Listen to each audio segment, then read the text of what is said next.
ठीक है, आइए हम पढ़ते हैं कंप्यूटर के बारे में। कंप्यूटर क्या है? तो देखिए, कंप्यूटर शब्द की उत्पत्ति जो है अंग्रेजी भाषा के कंप्यूट शब्द से हुई है। किस भाषा से हुई है? तो यहाँ ध्यान रखना है कि अंग्रेजी भाषा, इंग्लिश भाषा के कंप्यूट से हुई है। ये ध्यान रखना है, किस भाषा से हुई है? तो इंग्लिश भाषा के कंप्यूट से बनी है। ठीक है, जिसका अर्थ होता है गणना करना। कंप्यूटर का अर्थ क्या होता है? तो ये ध्यान रखना है, कंप्यूटर का अर्थ होता है गणना करना। ठीक है, आज जीवन के प्रत्येक क्षेत्र में कंप्यूटर का क्या है? समावेश है। समावेश कहने का मतलब क्या होता है कि अगर आप किसी भी क्षेत्र में जाइए, किसी भी फील्ड में जाइए, रेलवे में जाइए, बैंकिंग में जाइए, ठीक है, पोस्ट ऑफिस में जाइए, ऐसा कहीं क्षेत्र आपको नहीं मिलेगा जहाँ पे कंप्यूटर का उपयोग नहीं होता है। स्कूल कॉलेज से लेकर कहीं भी, टिकट बुक करने से लेकर कहीं भी आपको कंप्यूटर को समावेश देखने को मिलेगा। ठीक है, यानी बृहत पैमाना। बृहत पैमाना कहने का मतलब क्या है? बहुत बड़े पैमाना पर। बृहत मतलब होता है बहुत, बहुत पैमाने पर गणना करने वाले इलेक्ट्रॉनिक संयंत्र, यानी इलेक्ट्रॉनिक संयंत्र। कंप्यूटर क्या है? इलेक्ट्रॉनिक ही तो है, इलेक्ट्रिक से ही तो चलता है, यानी इलेक्ट्रॉनिक मशीन है। तो इलेक्ट्रॉनिक संयंत्र को हम क्या कहते हैं? संगणन। और संगणन को ही, कंप्यूटर को हिंदी में हम क्या कहते हैं? अगर कोई आपसे पूछे कि कंप्यूटर को हिंदी में क्या कहा जाता है, तो संगणक कहा जाता है। ठीक है, कंप्यूटर क्या है? तो कंप्यूटर जो है इलेक्ट्रॉनिक संयंत्र है। संयंत्र किसे कहते हैं? इलेक्ट्रॉनिक उपकरण कह सकते हैं, मशीन कह सकते हैं कंप्यूटर को, ये समझना है। यानी कंप्यूटर की बात करें तो कंप्यूटर क्या है? तो कंप्यूटर जो है, सीधा सीधा जवाब हम कैसे देंगे? कंप्यूटर जो है वह युक्ति है जिसके द्वारा स्वचालित रूप से विविध प्रकार की आंकड़ों को संसाधित या संचयित किया जाता है। यानी कंप्यूटर क्या है? तो कंप्यूटर जो है ना, बहुत प्रकार की, ठीक है, जो भी आंकड़ा है, आंकड़ा यानी डाटा, बहुत सारे डाटा हो गया। ठीक है, जैसे अगर आपके पास है स्कूल में स्टूडेंट का इंफॉर्मेशन, कितना पेपर में वर्क करके लिखिएगा, कितना खोजिएगा, अब सब कंप्यूटर के जरिए टप से मारिए, सर्च आ जाता है। ठीक है, कंप्यूटर में डिटेल आसान हो जाता है खोजना किसी भी चीज़ को। चाहे आप बैंकिंग लेवल में जाइए, बैंकिंग सेक्टर में जाइए, रेलवे सेक्टर में जाइए, कंप्यूटर के जरिए सब कंप्यूटराइज काम है, क्योंकि इसे खोजना, सर्च करना और पेपर की भी बचत होती है कंप्यूटर से। ठीक है, पेपर बनता है किससे? उससे पर्यावरण को नुकसान होता है। तो कंप्यूटर के जरिए जो भी ऑनलाइन काम हो गया वो बहुत क्या किया है? आसान काम किया है। ठीक है, तो आइए हम सबसे पहले कंप्यूटर के हम इतिहास को समझेंगे कि आखिर क्या है कंप्यूटर का विकास। ठीक है, कैसे आखिर कंप्यूटर का विकास हुआ? इतना आसान तो नहीं हुआ होगा कि आज कल जो है तुरंत कंप्यूटर का विकास हो गया है। तो कंप्यूटर का विकास को हमें समझना पड़ेगा, और वही हम लोग क्या करेंगे? धीरे धीरे समझेंगे। तो देखिए, सबसे पहले 1642 में, ये ध्यान रखना है, 1642 का टाइम। ठीक है, 1642 में ब्लेज पास्कल नाम के व्यक्ति का नाम क्या है? Blaise Pascal. इन्होंने विश्व का पहला यांत्रिक कैलकुलेटर बनाया था। इन्होंने क्या किया था कि विश्व का पहला यांत्रिक कैलकुलेटर, आज जो हम कैलकुलेटर यूज करते हैं ना, जोड़ घटाव गुना करने में, या दुकान में भी आप देखते होंगे कितना आसानी से जो है कैलकुलेट करके बता देता है कि इतना टोटल रुपया के आप सामान खरीदे। ठीक है, तो पहली बार एक व्यक्ति थे जिनका नाम था ब्लेज पास्कल। क्या नाम था? Blaise Pascal. इन्होंने ही पहला कैलकुलेटर बनाया था, यानी विश्व का पहला यांत्रिक कैलकुलेटर बनाया था। ठीक है, और उस यांत्रिक कैलकुलेटर का इन्होंने अपने ही नाम पर क्या रखा था? पास्कलिन रखा था। क्या नाम रखा था? तो पास्कलिन रखा था। ठीक है, तो हमारा जो फर्स्ट पॉइंट है आपको यहाँ पे समझ में आया होगा। सेकेंड पॉइंट समझा देते हैं आपको। देखिए, इसका जो आपको पीडीएफ हो जाएगा, ये उपलब्ध करा दिया जाएगा टेलीग्राम चैनल पे। ठीक है, कुमार अमर ऑफिशियल, जो डिस्क्रिप्शन में आपको देखने को मिलेगा। अब देखिए यहाँ पे 1833 ईस्वी में अंग्रेजी वैज्ञानिक, फिर उसके बाद यहाँ पे देखिए 1642 की बात है, आज की बात नहीं है, 1642। ठीक है, आज 2025 चल रहा है। ठीक है, 1642 में ही ब्लेज पास्कल नाम के एक वैज्ञानिक ने पहला यांत्रिक कैलकुलेटर बनाया था। उस कैलकुलेटर का उन्होंने पास्कलिन नाम दिया था, यानी अपने ही नाम पे। फिर आता है 1833 का समय। ठीक है, 1833 में अंग्रेज के, यानी इंग्लैंड के एक वैज्ञानिक रहते हैं जिनका नाम होता है चार्ल्स बेबेज। ये ब्लेज पास्कल अलग है, इन्होंने क्या बनाया? कैलकुलेटर बनाया। 1833 में एक वैज्ञानिक आए अंग्रेज के, चार्ल्स बेबेज। इन्होंने स्वचालित, स्वचालित मतलब खुद से चलने वाला, स्वचालित कैलकुलेटर, अर्थात यानी स्वचालित कैलकुलेटर, जिसे हम क्या कह सकते हैं? स्वचालित कैलकुलेटर, यानी इससे हम कह सकते हैं कंप्यूटर की पहली बार परिकल्पना की। यानी पहली बार कंप्यूटर की जो पहली बार परिकल्पना करते हैं वो कौन करते हैं? तो पहली बार परिकल्पना करते हैं चार्ल्स बेबेज साहब, ठीक है। इसलिए कंप्यूटर का पिता किन्हें कहा जाता है, चार्ल्स बेबेज को जाता है, ठीक है। तो कंप्यूटर के पिता कहा जाता है किन्हें, ये ध्यान रखना है। तो कंप्यूटर की पहली बार जो है परिकल्पना किसने की, ठीक है, तो चार्ल्स बेबेज ने की 1833 में। पर 40 वर्ष के अथक परिश्रम के बावजूद इसे बना सके। इन्होंने जो है 40 वर्ष मेहनत किया। कितना मेहनत किया, 40 वर्ष मेहनत करने के बाद जो है कंप्यूटर जो हम लोग यूज कर रहे हैं इतना स्मूथली, ये चार्ल्स बेबेज की देन है। उन्होंने आधुनिक कंप्यूटर का जन्म, अब ये भी ध्यान रखना है उन्हें क्या कहा जाता है, तो आधुनिक कंप्यूटर का जन्मदाता। और सीधा एग्जाम में आपसे पूछेगा कि आधुनिक जो है कंप्यूटर का जन्मदाता किसे कहा जाता है, तो बताना है कि चार्ल्स बेबेज को कहा जाता है, ठीक है। अब देखिए, सर्वप्रथम कंप्यूटर प्रोग्राम तैयार करने का श्रेय उनका शिष्य। और कंप्यूटर प्रोग्राम, कंप्यूटर को तो हमने देख लिया कि कंप्यूटर को जो बनाने का श्रेय चार्ल्स बेबेज को जाता है, लेकिन कंप्यूटर प्रोग्राम, कंप्यूटर का प्रोग्राम कैसे होना चाहिए, तो कंप्यूटर प्रोग्राम तैयार करने का श्रेय जो है इन्हीं का शिष्य चार्ल्स बेबेज का शिष्य रहता है, जिसका नाम रहता है एडा अगस्टा लवलेस। क्या नाम रहता है, एडा अगस्टा लवलेस। यानी ये जो है चार्ल्स बेबेज के शिष्य रहते हैं, स्टूडेंट रहते हैं, जिनका नाम क्या है, एडा अगस्टा लवलेस। इनको जाता है, इन्होंने क्या बनाया, कंप्यूटर के प्रोग्राम को तैयार कौन किया, तो चार्ल्स बेबेज के शिष्य हैं, जिनका नाम है एडा अगस्टा लवलेस, ठीक है। उन्होंने अपने नाम पर कंप्यूटर प्रोग्राम का नाम रखा था क्या, एडा। इन्होंने जो कंप्यूटर प्रोग्राम बनाया वो अपने ही नाम पर रखा, ठीक है, अपने नाम पर ही कंप्यूटर प्रोग्राम का नाम रखा। क्या नाम रखा, तो एडा रखा, ठीक है, ये ध्यान रखना है। तो एडा क्या है, तो एडा जो है कंप्यूटर प्रोग्राम है, ये ध्यान रखना है।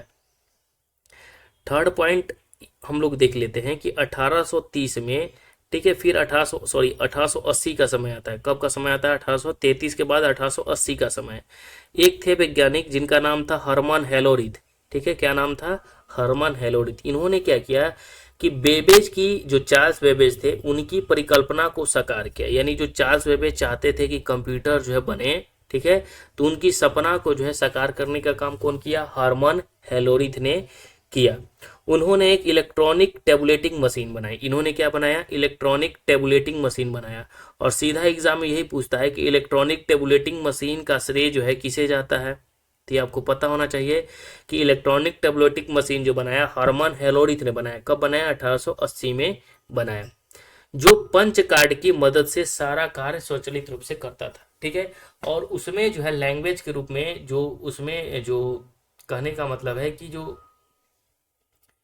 कंप्यूटर प्रोग्राम जो मतलब जो था उसमें वो किसके मदद से चलता था, तो पंच कार्ड की मदद से जो है सारा कार्य स्वचालित रूप से करता था। हरमन हेलोरिथ द्वारा पंच कार्ड के आविष्कार ने कंप्यूटर के विकास में महत्वपूर्ण योगदान दिया। और यही पंच कार्ड आज भी कंप्यूटर में प्रयोग किया जाता है। तो ये सीधा एग्जाम में क्या पूछेगा कि पंच कार्ड के आविष्कार कौन है भाई, तो पंच कार्ड के आविष्कार है हरमन हेलोरिथ, ठीक है। पंच कार्ड के आविष्कारक कौन है, हरमन हेलोरिथ है। पंच कार्ड के आविष्कारक कौन है, हरमन हेलोरिथ है, ठीक है। पूछेगा इलेक्ट्रॉनिक टेबुलेटिंग मशीन किसने बनाई, हरमन हेलोरिथ ने बनाई। उसी में तीनों ने पंच कार्ड की जो है क्या क्या इस्तेमाल किया था, ठीक है। और यही पंच कार्ड आज भी कंप्यूटर में प्रयोग किया जाता है। अब देख लेते हैं 4 नंबर क्या है पॉइंट। 4 नंबर पॉइंट देखिए, 1937 का फिर समय आता है। तो 1937 में होवार्ड एकिन आते हैं, ठीक है, एक वैज्ञानिक है जिनका नाम है होवार्ड एकिन। इन्होंने पहला यांत्रिक कंप्यूटर जो है मार्क 1 बनाया। तो सीधा एग्जाम में क्या पूछेगा कि पहला जो है यांत्रिक कंप्यूटर कौन सा है, तो पहला यांत्रिक कंप्यूटर है मार्क 1, ठीक है, याद रखना है। पहला यांत्रिक कंप्यूटर कौन सा है, मार्क 1 है। किसने बनाया, तो होवार्ड एकिन ने बनाया, होवार्ड एकिन ने बनाया, ये ध्यान रखना है। होवार्ड एकिन ने पहला यांत्रिक कंप्यूटर मार्क 1 बनाया। होवार्ड एकिन ने पहला यांत्रिक कंप्यूटर मार्क 1 को बनाया, ये ध्यान रखना है। 5 नंबर हम देख लेते हैं। दूसरा विश्व युद्ध हुआ। तो दूसरा विश्व युद्ध के दौरान 1939-45 में कंप्यूटर विज्ञान के क्षेत्र में तेजी से विकास हुआ। जब सेकेंड वर्ल्ड वॉर हुआ था, कब, 39 से लेकर 45 तक हुआ था। और पहला 1914 से लेकर 18 तक पहला विश्व युद्ध हुआ। दूसरा विश्व युद्ध जो हुआ 39 से 45 तक। तो इस दौरान जो है कंप्यूटर विज्ञान के क्षेत्र में तेजी से विकास हुआ। और दूसरा विश्व युद्ध के उपरांत आधुनिक कंप्यूटर के सभी प्रमुख सिद्धांत का क्या हुआ, विकास हो गया, ठीक है।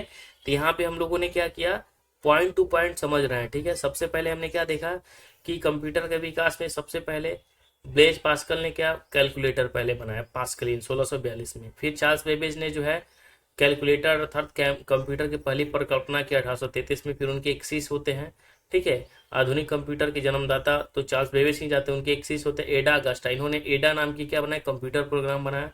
फिर 1880 में हरमन एलोरिथ ने जो है चार्ल्स बेबेज की परिकल्पना को क्या किया, साकार किया। इन्होंने इलेक्ट्रॉनिक टेबलेटिंग मशीन बनाई और पंच कार्ड का आविष्कार किया 1880 में। किसने, हरमन हेलोरिथ ने। फिर 1937 का समय आया तो उसमें पहला यांत्रिक कंप्यूटर जो है मार्क वन क्या है, पहला यांत्रिक कंप्यूटर है, होवार्ड एकिन ने बनाया। फिर जब दूसरा विश्व युद्ध शुरू हुआ 1939 से 45 तक, इसके बीच में कंप्यूटर के क्षेत्र बहुत ही क्या हुआ, विकास शुरू हुआ। अब देखिए 6 पॉइंट क्या है कि गन्ना मशीन के क्षेत्र में प्रथम जो क्रांति आई 1946 में तब आई जब जेपी एकट और जॉन मास्ली ने विश्व के पहले इलेक्ट्रॉनिक कंप्यूटर एनियक, ठीक है, एनियक यानी कहने का मतलब क्या है, electronic numerical integrate and calculator. तो इसलिए हम टिक लगा रहे हैं ना कि ये जो है आपसे पूछ सकता है। तो देखिए गन्ना मशीन के क्षेत्र में प्रथम जो क्रांति आती है 1946 में, यानी विश्व युद्ध के बाद आती है, ठीक है। जब एक वैज्ञानिक है जेबी एकट और एक वैज्ञानिक क्या है, ये ध्यान रखना है, ठीक है। जेबी एकट, इसका जो हम क्या करते हैं, अंडरलाइन कर देते हैं ताकि आपको ज्यादा समझ में आए, ठीक है। ये दो नाम, ठीक है, इन्होंने ये क्रांति ला दी। कैसे क्रांति लाई, तो जेपी एकट और जॉन जो मॉस्ली है, इन्होंने विश्व के पहले, ठीक है, इलेक्ट्रॉनिक कंप्यूटर बनाया और उसका नाम क्या रखा, एनियक। क्या नाम रखा, एनियक। जेपी एकट और जॉन मॉस्ली, याद रखना है, जेपी एकट और जॉन मॉस्ली ने क्या बनाया, एनियक प्रथम बनाया, ठीक है। और इसका फुल फॉर्म याद रखना है कि एनियक का फुल फॉर्म क्या, electronic numerical, I for integrated and C for calculator, ठीक है, ये ध्यान रखना है। इसका आविष्कार किसने किया, तो जेपी एकट और जॉन मॉस्ली ने किया 1946 में। इसमें स्विच के रूप में इलेक्ट्रॉनिक बल्ब या वैक्यूम ट्यूब का उपयोग होता था। ये जो पहला प्रथम जनरेशन का था, इसमें इस्तेमाल किसका होता था, तो वैक्यूम ट्यूब का इस्तेमाल होता था, वैक्यूम ट्यूब का इस्तेमाल होता था। अब यहाँ देखिए 7 नंबर पॉइंट क्या है कि कंप्यूटर के विकास में सबसे ज्यादा योगदान जो दिए जॉन वान न्यूमैन ने दिए, ठीक है। तो सबसे ज्यादा कंप्यूटर में सबसे ज्यादा योगदान किसका रहा, तो जॉन वान न्यूमैन का है।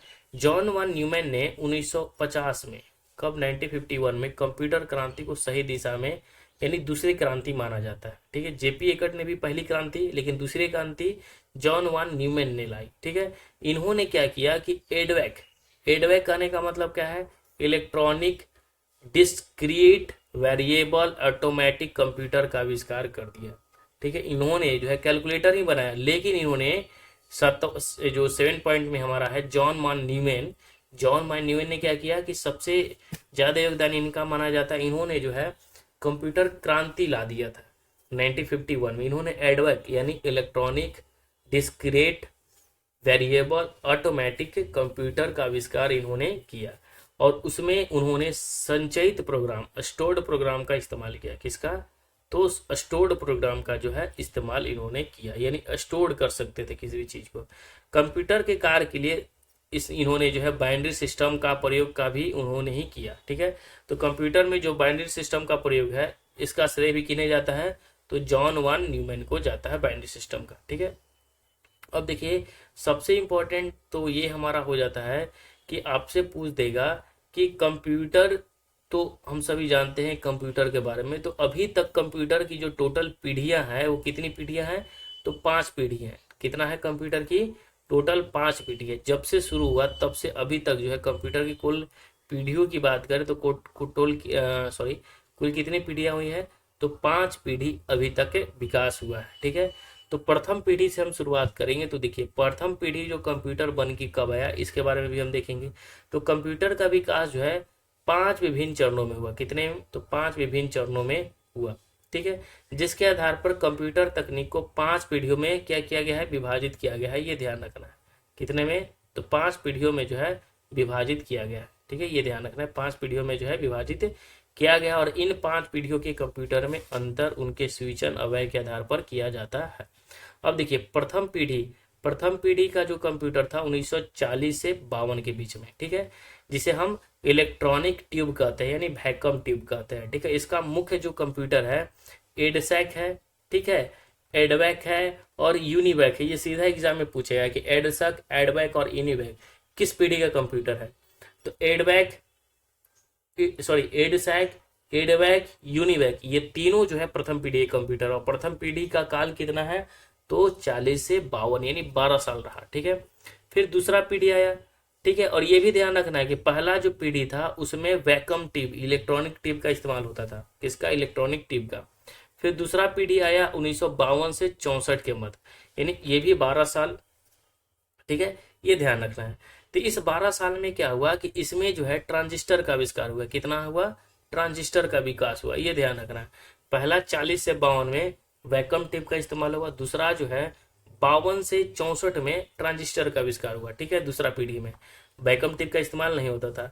लेकिन दूसरा पीढ़ी का कंप्यूटर बार एग्जाम में पूछता है। IBM 700 सेकेंड पीढ़ी का कंप्यूटर है, IBM 1401 सेकेंड पीढ़ी का कंप्यूटर है, IBM 1620 सेकेंड पीढ़ी का कंप्यूटर है, CDC 1604 ये भी सेकेंड पीढ़ी का कंप्यूटर है, CDC 3600 ये भी सेकेंड पीढ़ी का कंप्यूटर है, एटलास ये भी सेकेंड पीढ़ी का कंप्यूटर है, और ICL 1901 ये भी दूसरा पीढ़ी का कंप्यूटर है। तो पहला पीढ़ी का कंप्यूटर एडसैक, एडवैक, यूनिवैक। दूसरा पीढ़ी का computer IBM 700, IBM 1401, IBM 1620, CDC 1604, CDC 3600, Atlas और ICL 1901 ये सभी क्या है? IBM का CDC, एटलस और ICL ये सभी दूसरा पीढ़ी के कंप्यूटर। और दूसरा पीढ़ी के कंप्यूटर में क्या इस्तेमाल होता था? ट्रांजिस्टर, और पहला में वैक्यूम ट्यूब, ठीक है, ये ध्यान रखना है। अब देखिए तीसरा पीढ़ी का कंप्यूटर, अगर हम बात करें कि तीसरा पीढ़ी का कंप्यूटर क्या है, तो तीसरा पीढ़ी के अगर हम कंप्यूटर की बात करें तो ये जो काल है 1964 से 71, ठीक है। तो 1964 से 71 आप अगर इसमें देखिएगा तो ये जो है 7 साल की बात है। ये जो है तीसरा पीढ़ी का कंप्यूटर जो है 7 साल तक चला, ठीक है। कितने? 7 साल आप देख रहे होंगे, 7 ईयर, ठीक है, ये ध्यान रखना है। इसमें जो तीसरा पीढ़ी का कंप्यूटर था इसमें जो है इंटीग्रेटेड चिप का इस्तेमाल होता था। क्या का? तो इंटीग्रेटेड चिप का इस्तेमाल होता था। अब देखिए पहला पीढ़ी कंप्यूटर में वैक्यूम ट्यूब, दूसरा में ट्रांजिस्टर, और तीसरा पीढ़ी में जो है इंटीग्रेटेड चिप यानी IC का इस्तेमाल होने लगा। सीधा IC का फुल फॉर्म भी पूछ देता है, ठीक है। तो इसमें जो कंप्यूटर था IBM 360, ठीक है, IBM 370, ठीक है, 360, 370, NCR 395, NCR 395, ठीक है। फिर CDC 1700, ICL 2903 ये सब जो है तीसरा पीढ़ी के कंप्यूटर। यहाँ पे देखिए IBM 700, IBM 360, IBM 1401, IBM 370, IBM 1620, IBM यहाँ पे आप देख रहे होंगे 300 से ऊपर यानी 700 से ऊपर है IBM, ठीक है, और यहाँ जो है नीचे है, ठीक है, यहाँ पे ध्यान देखना है। यहाँ CDC 3600, CDC 1604, यहाँ पे CDC 1701, ठीक है। तो ये ध्यान रखना है, आपको याद रखना पड़ेगा ये, ठीक है, क्योंकि एग्जाम में पूछता है, सीधा एक उठाकर दे देगा कि CDC 1700 किस पीढ़ी का कंप्यूटर है, बस, ठीक है। तो ये आपको ध्यान रखना है। CDC 1604, CDC 3600 ये दोनों जो है दूसरा पीढ़ी का कंप्यूटर है, ठीक है। CDC 1700 जो है वो तीसरा पीढ़ी का कंप्यूटर। ICL 1903 जो है तीसरा पीढ़ी का कंप्यूटर, ICL 1901 जो है वो सेकंड पीढ़ी का कंप्यूटर है, ठीक है। IBM 360, IBM 370 ये सेकंड पीढ़ी का कंप्यूटर, इसमें जो है इंटीग्रेटेड चिप लगा होता था। वहीं चतुर्थ पीढ़ी की अगर हम बात करें तो 1971 से लेकर जो अब तक नहीं है, ठीक है, ये पांचवा पीढ़ी जो है अब तक है, ये ध्यान रखना है। अब यहाँ पे देखिए जो है बृहत्तम एकीकृत यानी सर्किट ALSI का इस्तेमाल होता था, ठीक है, ये ध्यान रखना है, जिसमें एप्पल, DCM ये सब जो है चतुर्थ पीढ़ी का कंप्यूटर, एप्पल और DCM। अनुसंधान जारी है, पांचवा पीढ़ी तो आएंगे है, आर्टिफिशियल इंटेलिजेंस आपको पता होगा, इसमें ऑप्टिकल फाइबर का भी इस्तेमाल होता था, ठीक है। अब देखिए कंप्यूटर का प्रोग्राम, सबसे पहले हम क्या देख लेते हैं कि कंप्यूटर का जो है प्रकार, ठीक है, कंप्यूटर जो है कितने प्रकार के होते हैं उसके बारे में हम थोड़ा सा समझ लेते हैं। तो देखिए कंप्यूटर की अगर हम प्रकार की बात करें कि कंप्यूटर जो है कितने प्रकार के होते हैं तो इसको हमें समझना पड़ेगा। कंप्यूटर को उनके आकार और कार्य पद्धति के आधार पर जो है बांटा गया है, यानी कंप्यूटर का क्या कार्य है, ठीक है, और उनका आकार के आधार पर भी बांटा गया है। ठीक है, कंप्यूटर देखिए लैपटॉप है, फिर मिनी लैपटॉप होता है, छोटा छोटा कितना, कोई बड़ा बड़ा सिस्टम होता है। ठीक है, जैसे आप अब देख सकते हैं कि परम 8000, ये सब क्या है, बड़ा बड़ा जो है कंप्यूटर, सुपर कंप्यूटर, इसकी साइज बड़ी होती है। ठीक है, तो कंप्यूटर के आकार के आधार पर और कार्य पद्धति के आधार पर इसे बांटा गया है। तो देखिए सबसे पहले हम ये क्या देखेंगे कि हम आकार के आधार पर देखते हैं, क्या देखते हैं, आकार के आधार पर देखते हैं। ठीक है, तो आकार के आधार पर कंप्यूटर को जो है कितने भागों में बांटा गया है, तो आकार के आधार पर इसे 4 भागों में बांटा गया है। ठीक है, अब कौन कौन बांटा गया है, तो पहला है हमारा है माइक्रो कंप्यूटर। पहला क्या है हमारा, माइक्रो कंप्यूटर, ये ध्यान रखना है। दूसरा क्या है, तो मिनी कंप्यूटर। थर्ड क्या है, तो मेन फ्रेम कंप्यूटर। ठीक है, और 4 नंबर क्या है, तो सुपर कंप्यूटर। तो ये आकार के आधार पर है। ठीक है, तो इन सब के कंप्यूटर के बारे में समझना पड़ेगा हमें। तो देखिए माइक्रो कंप्यूटर क्या है, यह वस्तुतः एक ही व्यक्ति द्वारा उपयोग में लाए जाने वाला कंप्यूटर होता है। यानी जो माइक्रो कंप्यूटर होता है वो एक ही व्यक्ति के द्वारा उपयोग किया जाता है। किसके द्वारा, तो एक ही व्यक्ति के द्वारा जो है उपयोग में लाया जाता है, जिससे कारण इस प्रकार के कंप्यूटर को प्राय जो है व्यक्तिगत कंप्यूटर भी कह सकते हैं। यानी हम क्या कह सकते हैं, पीसी कह सकते हैं। पीसी यानी पर्सनल कंप्यूटर। जैसे आप लैपटॉप आपके पास होगा तो क्या है, माइक्रो कंप्यूटर है। ठीक है, जैसे इसका हम इस्तेमाल कहाँ करते हैं, तो ऑफिस में करते हैं, घर में करते हैं। ठीक है, कोई व्यवसाय बिजनेस करने के लिए कर सकते हैं। ठीक है, ये ध्यान रखना है। स्टोरेज क्षमता और आंकड़ों की बड़ी मात्रा का रख रखाव करने में अपनी समर्थ के कारण आज इसका व्यापक पैमाने पर उपयोग हो रहा है। लेकिन आज के समय में जो माइक्रो कंप्यूटर है बहुत ज़्यादा इस्तेमाल हो रहा है पीसी का, क्योंकि इसका जो है ना समर्थता बढ़ गया, पावर बढ़ गया। कहने का मतलब जितना स्टोर कीजिए, 500 GB, 1000 GB टीबी में आ जा रहा है। ठीक है, और 4 TB, 3 TB, 2 TB, ठीक है, टेराबाइट, उतना जो है बड़ा बड़ा जो आप रख रखाव के लिए फाइल, वीडियो, फोटो, डॉक्यूमेंट, ठीक है, रख सकते हैं। तो साइज बढ़ गया है और अच्छा काम कर रहा है। ठीक है, तो इसका इस्तेमाल ज़्यादा होने लगा है। अब देखिए दूसरा है मिनी कंप्यूटर। हमने पहला क्या देखा, माइक्रो कंप्यूटर, दूसरा देख ले मिनी कंप्यूटर। इस प्रकार के कंप्यूटर का आकार तथा कार्य क्षमता की दृष्टि से छोटे होते हैं। ठीक है, मिनी मतलब आकार और कार्य क्षमता की दृष्टि से छोटे होते हैं और इन पर एक साथ 20-30 टर्मिनल पर कार्य किया जाता है। यानी मिनी कंप्यूटर पर जो है एक साथ कितने 20-30 टर्मिनल पर जो है कार्य किया जा सकता है, और यह माइक्रो कंप्यूटर से लगभग 5 से 50 गुना अधिक क्षमता वाला होता है। यानी लेकिन ये जो मिनी कंप्यूटर है ये माइक्रो कंप्यूटर से कितना 5 से 50 गुना अधिक क्षमता वाला होता है। ठीक है, तो यहाँ पे ये पॉइंट याद रखना, यानी माइक्रो कंप्यूटर की तुलना में ये 5 से 50 गुना अधिक क्षमता वाला होता है। अब वहीं पे हम बात करें तीसरा जो है mini main frame computer. Main frame computer, इस प्रकार के कंप्यूटर बड़े आकार के होते हैं और इसका डिजाइन जो होता है स्टील के फ्रेम में लगाकर किया जाता है। इस कंप्यूटर की मेमोरी जो होती है पीसी तथा मिनी कंप्यूटर से क्या होती है, अधिक होती है। ठीक है, इस प्रकार के कंप्यूटर पर समय सहभागिता यानी टाइम शेयरिंग तथा बहु कार्य क्षमता मल्टीटास्किंग के द्वारा एक साथ अनेक व्यक्ति, कभी कभी 100 से अधिक व्यक्ति भी अलग अलग टर्मिनलों पर कर सकते हैं मेन फ्रेम कंप्यूटर में। ठीक है, अब ये जो हमारा सुपर कंप्यूटर ये सबसे पावरफुल है। सुपर कंप्यूटर का जो अधिकतम उपयोग होता है मौसम विभाग में किया जाता है। सुपर कंप्यूटर बहुत ही अधिक शक्तिशाली होता है। ठीक है, हम सभी जानते हैं, और यह अत्यंत जटिल प्रक्रियाओं को भी बहुत अधिक शीघ्र गति से करता है, और इसकी संग्रहण क्षमता जो है स्टोरेज कैपेसिटी भी अधिक होती है। सुपर कंप्यूटर अभी तक सबसे तेज कार्य करने वाली और सबसे महंगा कंप्यूटर है। ठीक है, ये ध्यान रखना है। सुपर कंप्यूटर की जो है मुख्य विशेषता क्या है, इसके बारे में हम थोड़ा सा समझ लेते हैं कि सुपर कंप्यूटर की आखिर विशेषता क्या है भाई। ठीक है, तो देखिए सुपर कंप्यूटर का विशेषता। तो सुपर कंप्यूटर की पहली विशेषता है कि इसमें जो है 32 या 64 समानांतर परिपथों में कार्य कर रहे माइक्रो प्रोसेसर की सहायता से प्राप्त सूचनाओं पर एक साथ कार्य किया जा सकता है।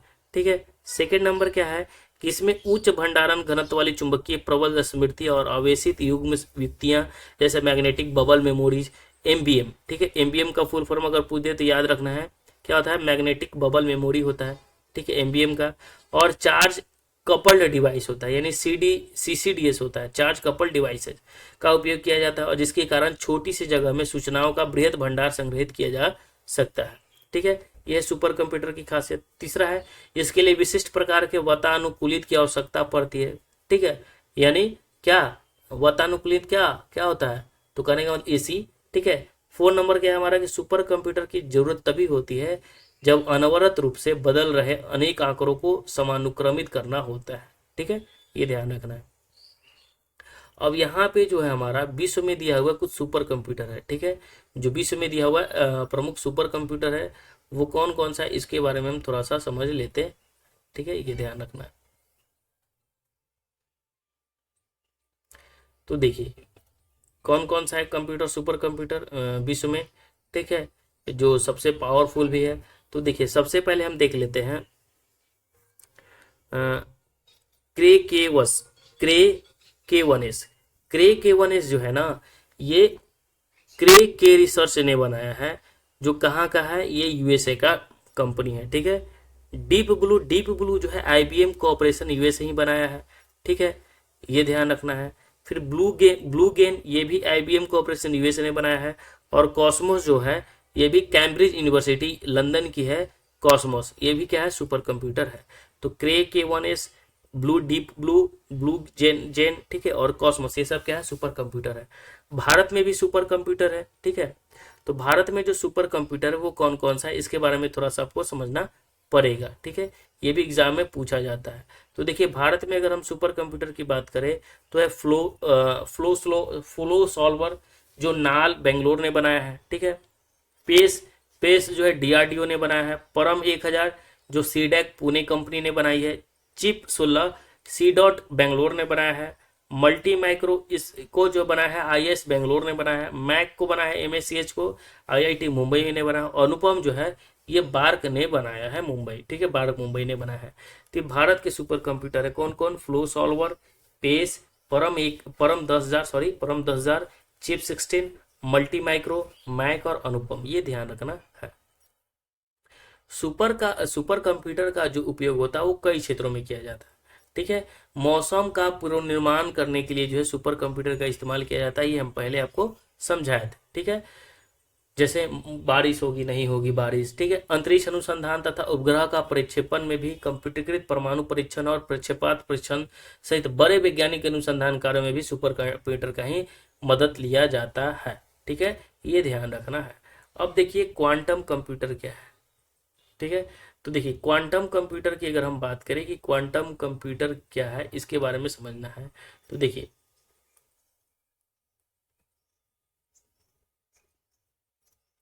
क्वांटम कंप्यूटर कंप्यूटर के उपयुक्त प्रकार के अतिरिक्त क्वांटम कंप्यूटर विकास की अंतिम अवस्था है, ठीक है।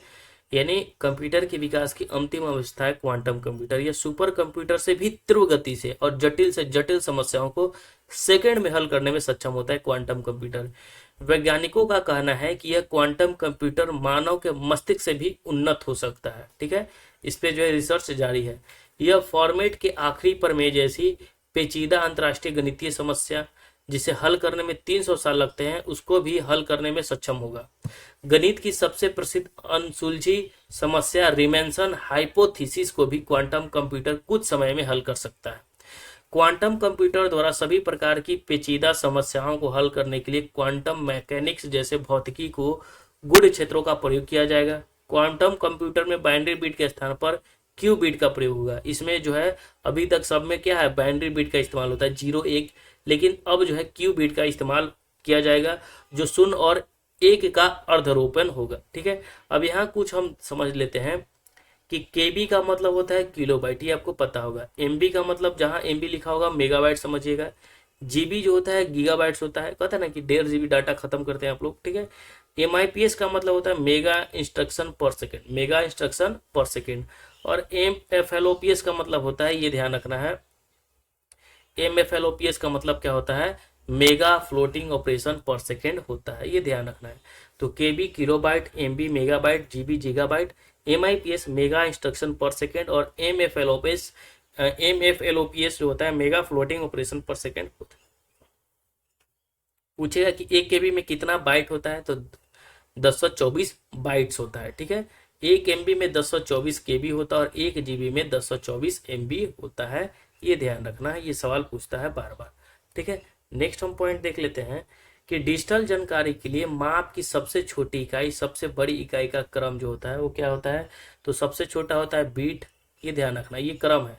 सबसे छोटा क्या होता है, बीट होता है, फिर उसके बाद बाइट होता है, सबसे छोटा बीट होता है, फिर उसके बाद बाइट होता है, बीट बाइट फिर किलो बाइट, बीट बाइट फिर केबी फिर एमबी फिर जीबी और फिर टीबी टेराबाइट, ठीक है, तो ये ध्यान रखना है। सबसे छोटा बीट, फिर बाइट, फिर किलोबाइट, फिर मेगाबाइट, फिर गीगाबाइट, टेराबाइट। तो अब हमने जो देखा कंप्यूटर को किस आधार पर देखा, तो हमने देखा था कि आकार के पद्धति के आधार पर। हमने क्या पढ़ा था कि कंप्यूटर जो होता है वो आकार और कार के पद्धति के आधार पर इसे बांटा गया, ठीक है। तो आकार के आधार पर 4 प्रकार में बांटा गया। तो अब देखते हैं बी नंबर, ठीक है। तो इसका जो है बी नंबर क्या है हमारा, बी नंबर है कि कार्य पद्धति के आधार पर वर्गीकरण, ठीक है। क्या है, कार्य पद्धति के आधार पर हम वर्गीकरण देख लेते हैं इसके बारे में। तो देखिए कार्य पद्धति के आधार पर अगर हम बात करें इसमें, तो कार्य पद्धति के अनुसार कंप्यूटर को जो है कितने भागों में, 5 भागों में बांटा गया है। यानी कार्य पद्धति के आधार पर इसे 5 भागों में बांटा गया है, यहाँ पे समझना है हम सभी को। अब देखिए पहला है अंकीय कंप्यूटर। पहला क्या है, कार्य पद्धति के आधार पर अंकीय कंप्यूटर। पहला है अंकीय कंप्यूटर, ठीक है, पहले हम बता ही देते हैं। दूसरा हमारा है अनुरूप कंप्यूटर, कार्य पद्धति के आधार पर, ठीक है। थर्ड नंबर है संकर कंप्यूटर, ठीक है। 4 नंबर हमारा है प्रकाशीय कंप्यूटर। इन सब के बारे में हम थोड़ा सा समझेंगे। फिर है एटॉमिक कंप्यूटर, ठीक है। और फिर उसके बाद जो है कंप्यूटर की इकाई, ठीक है, कंप्यूटर की इकाई के बारे में हम समझेंगे। तो सबसे पहले जो है पांचों भाग देख लेते हैं कंप्यूटर की जो है पद्धति के आधार पर, ठीक है, कार्य पद्धति के आधार पर। देखिए अंकीय कंप्यूटर क्या है, रोजमर्रा की भाषा में जब हम कंप्यूटर शब्द का उच्चारण करते हैं तो उसका सीधा अर्थ क्या होता है, अंकीय कंप्यूटर। और ये कंप्यूटर सभी प्रकार की सूचनाओं को द्विआधारी पद्धति में, किस में, तो द्विआधारी पद्धति में बदलकर अपना कार्य करता है। और ये सभी प्रकार की गणनाएं गिनकर जोड़ कर करता है। ये बहुत अधिक क्षमता से कार्य कर सकते हैं, लेकिन विशेषता यह होती है कि इनकी गणना अत्यंत शुद्ध होती है। इसमें किसी भी प्रकार की सक्रियाएं की जा सकती है। अनुरूप कंप्यूटर वहां जहां तक की बात करें तो ये जो है एनालॉग एक ग्रीक शब्द होता है। एनालॉग जो होता है क्या है, ग्रीक शब्द है जिसका अर्थ होता है दो राशियों में अनुरूपता से खोजना। एनालॉग कंप्यूटर में किसी भौतिक विधि या राशि को इलेक्ट्रॉनिक परिपथों की सहायता से विद्युत संकेतों में अनुरूपित किया जाता है। जिस प्रकार जो है अंकीय कंप्यूटर राशियों को गिनकर कार्य करता है, उसी प्रकार अनुरूप कंप्यूटर मापकर या नापकर अपना कार्य करता है। और इस कंप्यूटर की मदद से कई की गई गणनाएं की यथार्थता बहुत शुद्ध नहीं होती, फिर भी 99% शुद्धता प्राप्त होती है। संकर कंप्यूटर की बात करें तो इस प्रकार के कंप्यूटर के अंकीय एवं अनुरूप दोनों कंप्यूटर की विशेषताएं का फायदा उठाया जाता है और इनका उपयोग स्वचालित उपकरणों में बहुतायत से किया जाता है। और इस प्रकार का एक उपकरण रोबोट है जिसकी सहायता से आजकल कई कार्य स्वचालित रूप से किए जाते हैं। प्रकाशीय कंप्यूटर, पंचम पीढ़ी कंप्यूटर के विकास क्रम में इस प्रकार के कंप्यूटर बनाए जा रहे हैं। प्रकाशीय कंप्यूटर जिसमें एक अवयव को दूसरे से जोड़ने का कार्य ऑप्टिकल फाइबर के तंतु से किया गया है और यह गणना अवयव प्रकाशीय पद्धति पर बनाए गए हैं। एटॉमिक कंप्यूटर, कार्नेगी विश्वविद्यालय में ऐसे परमाणविक कंप्यूटर पर अनुसंधान कार्य जारी है जो कि किसी खास प्रोटॉन परमाणु को एकीकृत परिपथ में बदल दे और कंप्यूटर को इतनी अधिक स्मृति क्षमता प्रदान करे कि ऐसा कंप्यूटर आज की कंप्यूटर से जो है 10,000 गुनी क्षमता वाला अधिक हो जाए। तो इस पे जो है एटॉमिक कंप्यूटर पे क्या हो रहा है, काम हो रहा है। अब कंप्यूटर की हम क्या देख लेते हैं, कंप्यूटर की इकाइयों को हम समझ लेते हैं, ठीक है। तो कंप्यूटर की अगर हम इकाई की बात करें तो मुख्य रूप से जो है इसकी इकाई जो है कितनी इकाई है, तो 4 मुख्य इकाइयां हैं, ठीक है। कौन कौन है, तो पहला है निवेश इकाई, इनपुट यूनिट, ठीक है। दूसरा है केंद्रीय संसाधन इकाई जिसे हम सेंट्रल प्रोसेसिंग यूनिट सीपीयू कहते हैं, ठीक है।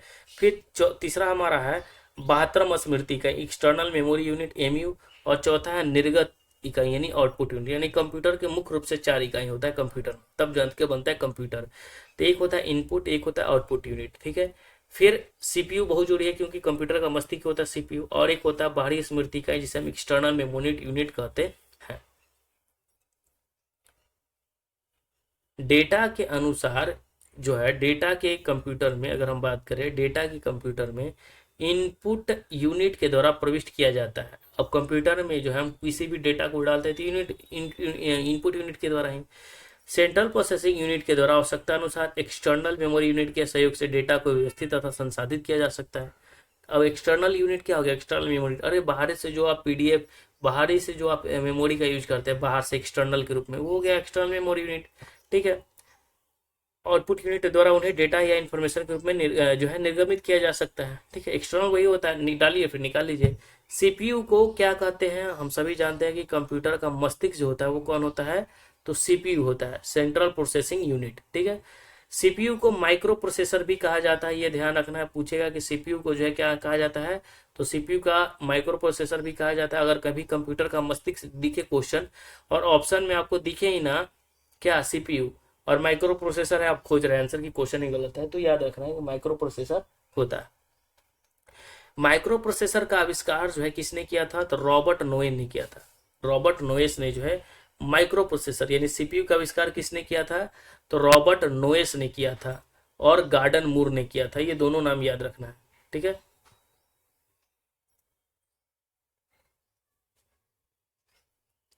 तो सीपीयू का जो आविष्कार है वो रॉबर्ट नोएस और गार्डन मूर ने किया था। कब, 1971 में किया था, 1971 ईस्वी में किया था। तो रॉबर्ट नोएस और गार्डन मूर ने 1971 में किया था सीपीयू का आविष्कार, ये ध्यान रखना है, ठीक है। अब देख लेते हैं कंप्यूटर की जो है इकाइयां के बारे में समझ लेते हैं। तो देखिए कंप्यूटर की इकाइयां यहाँ पे समझिएगा।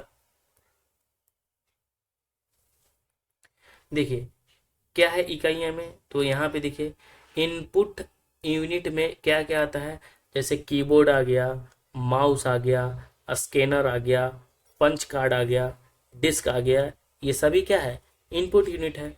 वहीं पे अगर सीपीयू की बात करें कि सीपीयू क्या होता है, तो सीपीयू होता है सेंट्रल प्रोसेसिंग यूनिट, जिसे कंप्यूटर का मस्तिष्क कहा जाता है। फिर होता है क्या, फिर अगर हम बात करें इसमें तो एक्सटर्नल मेमोरी यूनिट होता है, और एक होता है आउटपुट यूनिट, जिसमें हम क्या कहते हैं स्क्रीन मॉनिटर जो है क्या है, आउटपुट यूनिट है। प्रिंटर क्या है, बाहर निकालता है, प्रिंटर है, डिस्क है, ये सभी है, ठीक है। अब वहीं पे सीपीयू के 3 भाग होते हैं जो बहुत इंपॉर्टेंट है। एक होता है सेंट्रल मेमोरी यूनिट, दूसरा होता है कंट्रोल यूनिट और तीसरा होता है अर्थमेटिक लॉजिक यूनिट, ठीक है। ये सीपीयू के भाग होते हैं, ये ध्यान रखना है, 3, ठीक है। कौन कौन होते हैं, तो सीपीयू के 3 भाग, सीएमयू, सीयू और एएलयू यानी अर्थमेटिक लॉजिक यूनिट।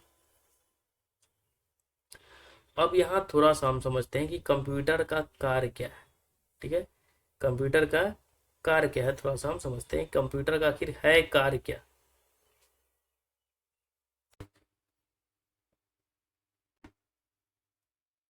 कंप्यूटर का कार्य हम लोग देख लेते हैं, ये कंप्यूटर का कार्य क्या है।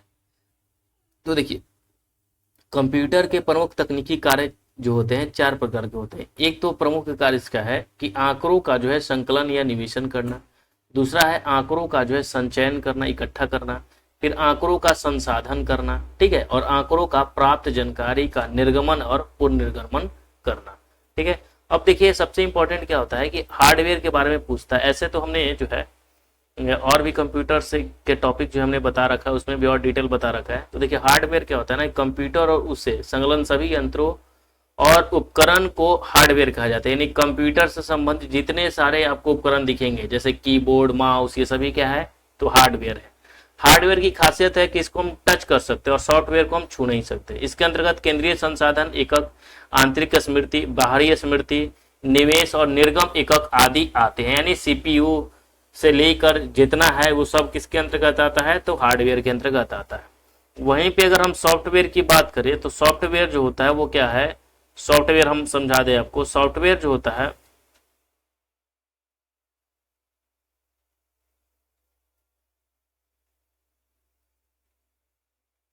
तो सॉफ्टवेयर जो होता है कंप्यूटर के संचालन के लिए, कंप्यूटर के संचालन के लिए निर्मित प्रोग्रामों को सॉफ्टवेयर कहा जाता है। जैसे आपने मोबाइल में बहुत सारा सॉफ्टवेयर होगा, जैसे ऑनलाइन सेट, प्रैक्टिस सेट मारते होंगे टेक्स्ट बुक पे, तो वो भी सॉफ्टवेयर है। बहुत सारे सॉफ्टवेयर होते हैं, ठीक है, तो ये ध्यान रखना है, ठीक है। जैसे लैपटॉप में, कंप्यूटर में जो माइक्रोसॉफ्ट ऑफिस हो गया, एक्सेल हो गया, ये सब क्या है, सॉफ्टवेयर है। अब देखिए कंप्यूटर की भाषाएं हम लोग समझ लेते हैं कि कंप्यूटर की क्या भाषाएं हैं, ठीक है। कंप्यूटर की भाषाएं के बारे में थोड़ा सा आपको समझाते हैं।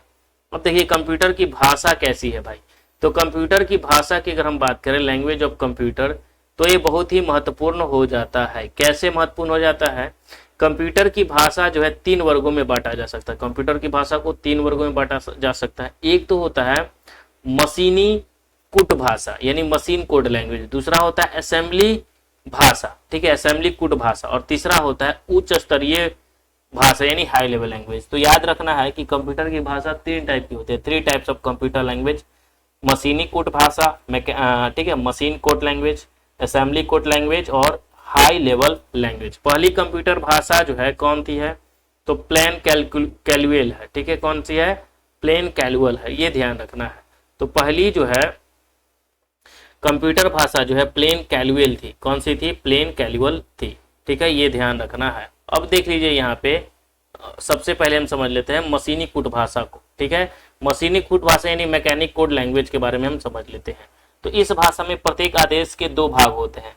पहला जो होता है वो आदेश कोड होता है यानी ऑपरेशन कोड होता है, और दूसरा जो होता है लोकेशन कोड होता है यानी स्थिति कोड होता है।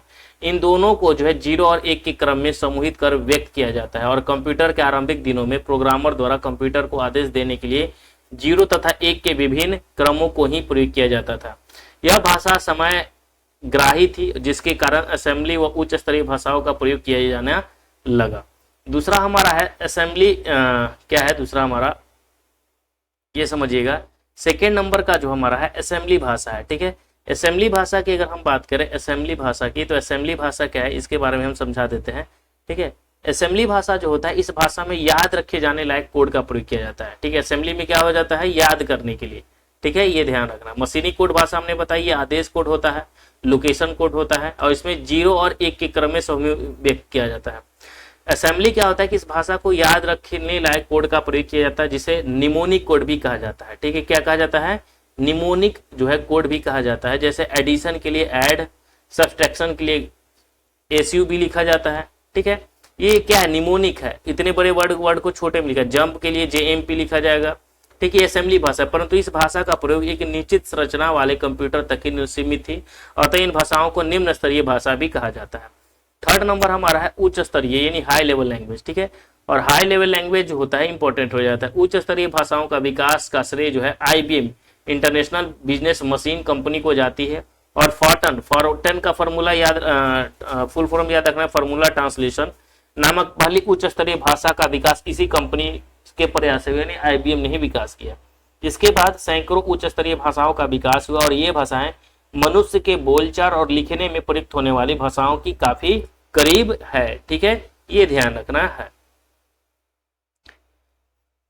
जैसे कुछ उच्च स्तरीय भाषा में एक है फोटोन, दूसरा है कोबोल, ये सब क्या है, फोटोन, फॉर्मूला ट्रांसलेशन।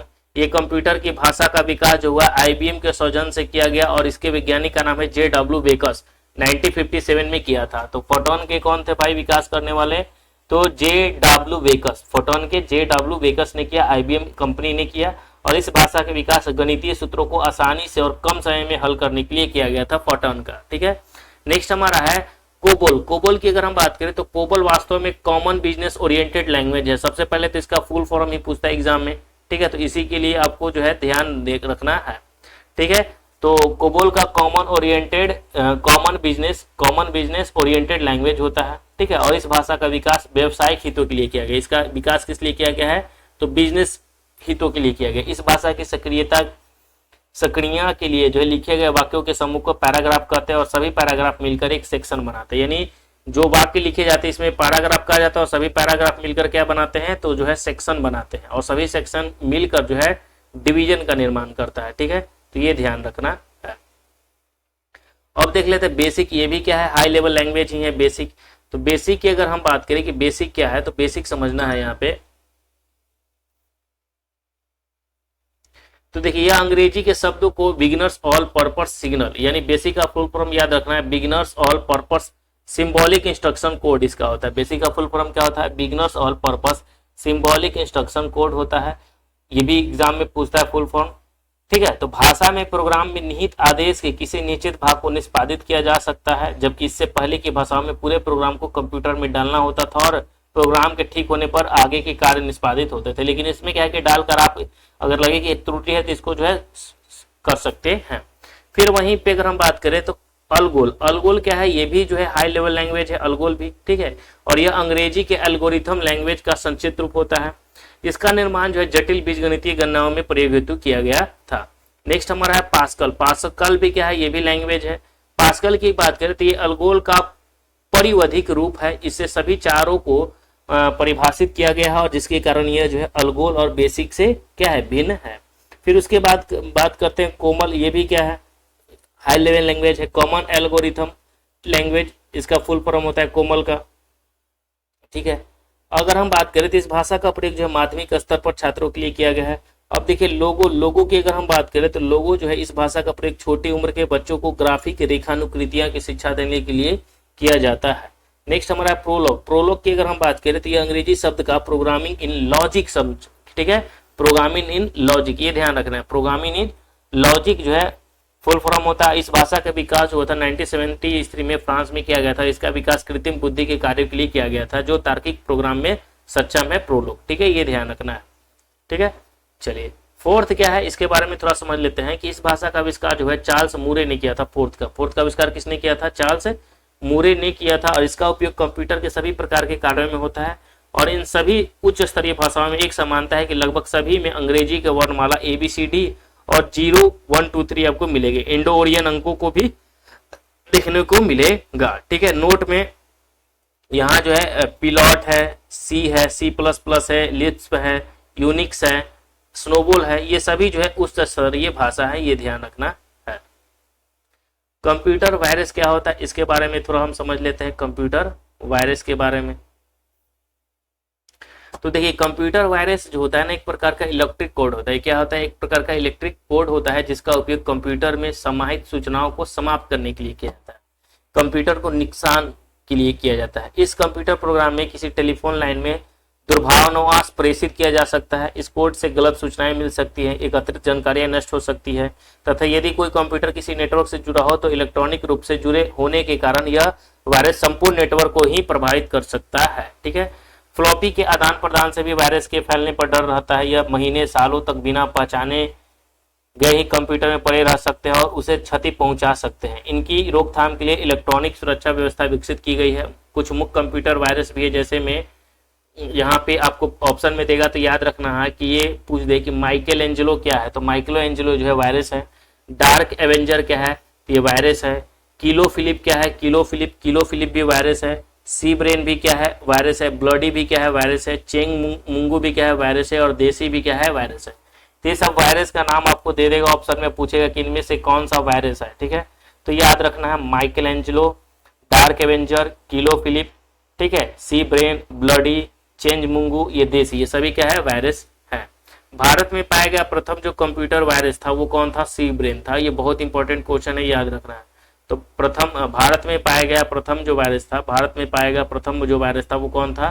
तो सी ब्रेन। कौन सा है? सी ब्रेन है, जो चेन्नई में 1988 में प्रकट हुआ था। कहाँ पे? चेन्नई में 1988 में प्रकट हुआ था। तो प्रथम कंप्यूटर वायरस कौन था? सी ब्रेन था, ये ध्यान रखना है।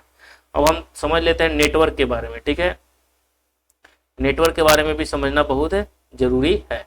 अब देखिए नेटवर्क जो है क्या होता है कि आपस में एक दूसरे से जुड़े कंप्यूटरों का समूह होता है जो एक दूसरे से संचार स्थापित करने तथा सूचनाएं संसाधनों को जो है साझा इस्तेमाल करने में सक्षम होते हैं, जिसे हम प्रिंटर इत्यादि कहते हैं, ठीक है। प्रिंटर भी कह सकते हैं। प्रिंटर क्या होता है? एक दूसरे से जुड़ा होता है, ये ध्यान रखना है। किसी भी नेटवर्क को स्थापित करने के लिए प्रेषक, प्राप्तकर्ता, माध्यम तथा प्रोटोकॉल की आवश्यकता होती है। और विश्व का प्रथम जो कंप्यूटर नेटवर्क था वो कौन था? अपारनेट था, ये ध्यान रखना। और अमेरिका के द्वारा जो है इसका विकास किया गया था, ठीक है। किसके द्वारा किया गया था? तो अमेरिका के द्वारा जो है इसका विकास किया गया था, ये ध्यान रखना है आपको, अपारनेट का।